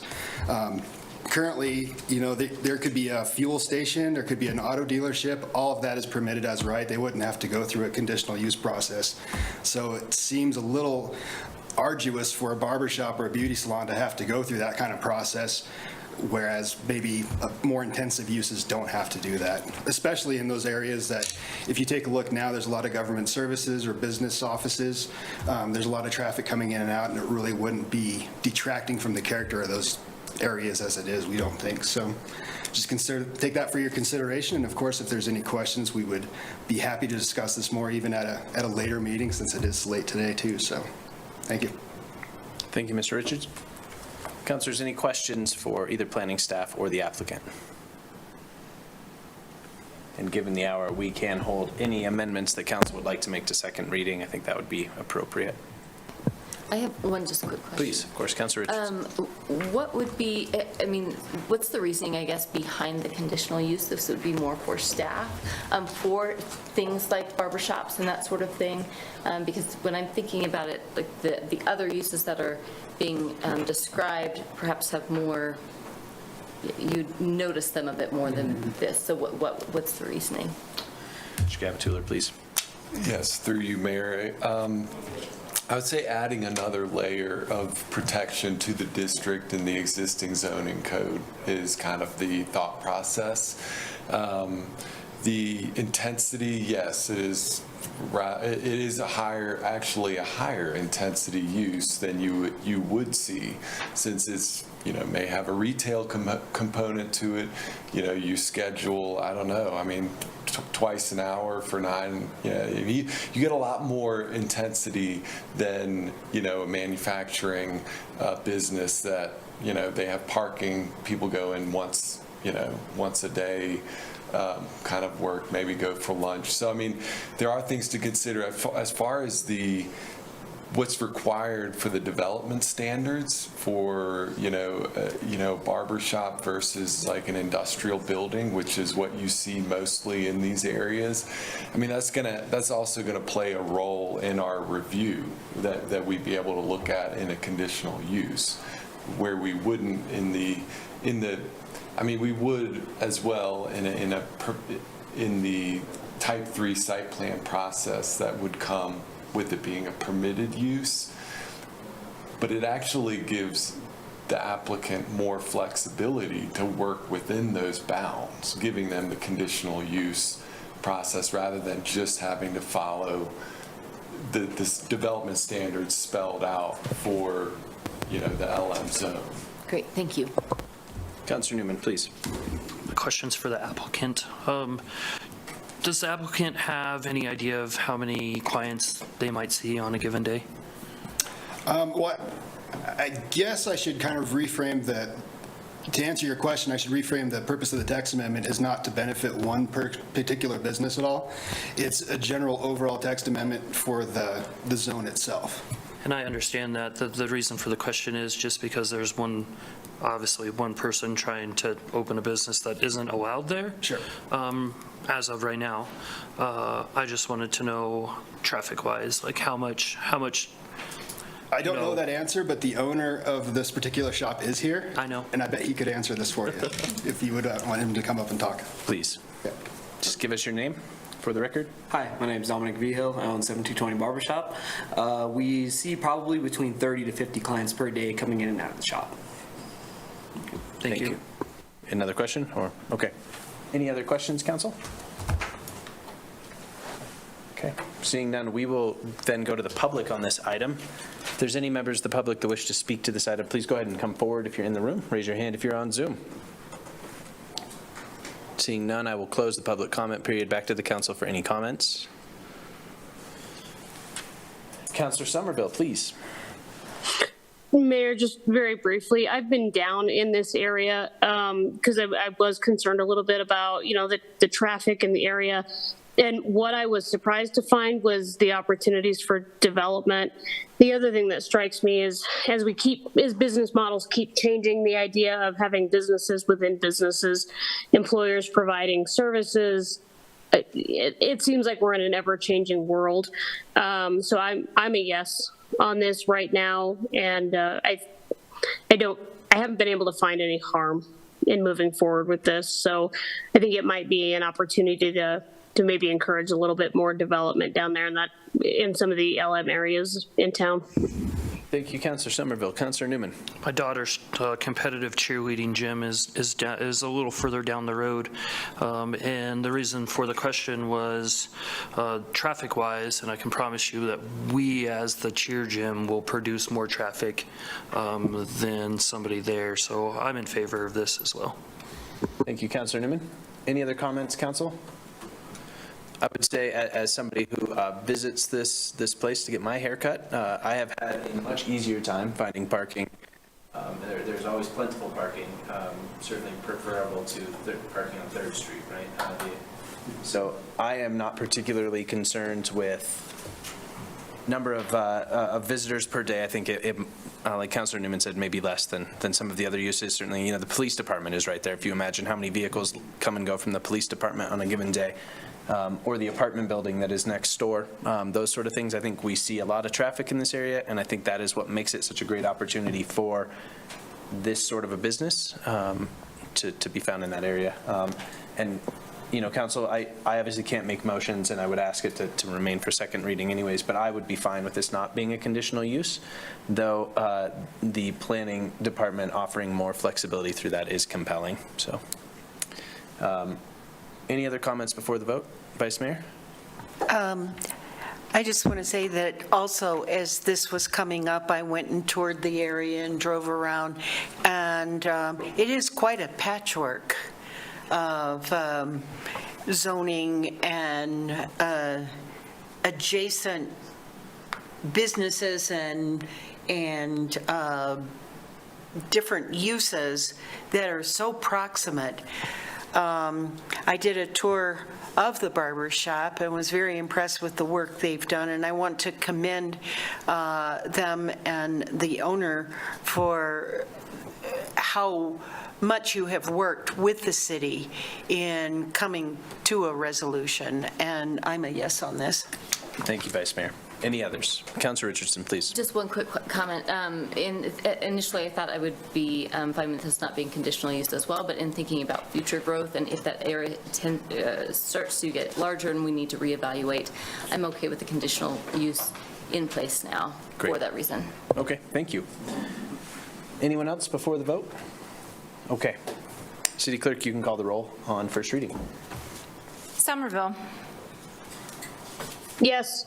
Newman. Yes. Gabriel. Yes. O'Doherty. Yes. Richardson. Yes. Shumway. Yes. Pierce. Yes. Cumby. Yes. Harrington. Yes. That's 9 yeses and 0 nos, Your Honor. Thank you, City Clerk. That item has been approved. We'll move on to item 22, which is public comments. Any member of the public wishing to speak to the council on any item, go ahead and come forward if you're in the room, or raise your hand if you're on Zoom. Seeing none, we will close that public comment period. Council, any consideration for future work session topics? Councilor Richardson. One, I'd like to have some time to talk about, and I can't recall, I'm sorry if this has already been brought up, but rent prices, continuing to hear from people that those are going up and up and up. Specifically, I shouldn't say specifically, what I am hearing are outside companies coming in who don't have ties to the community. So I'd love to just talk about how we can think about that as an issue.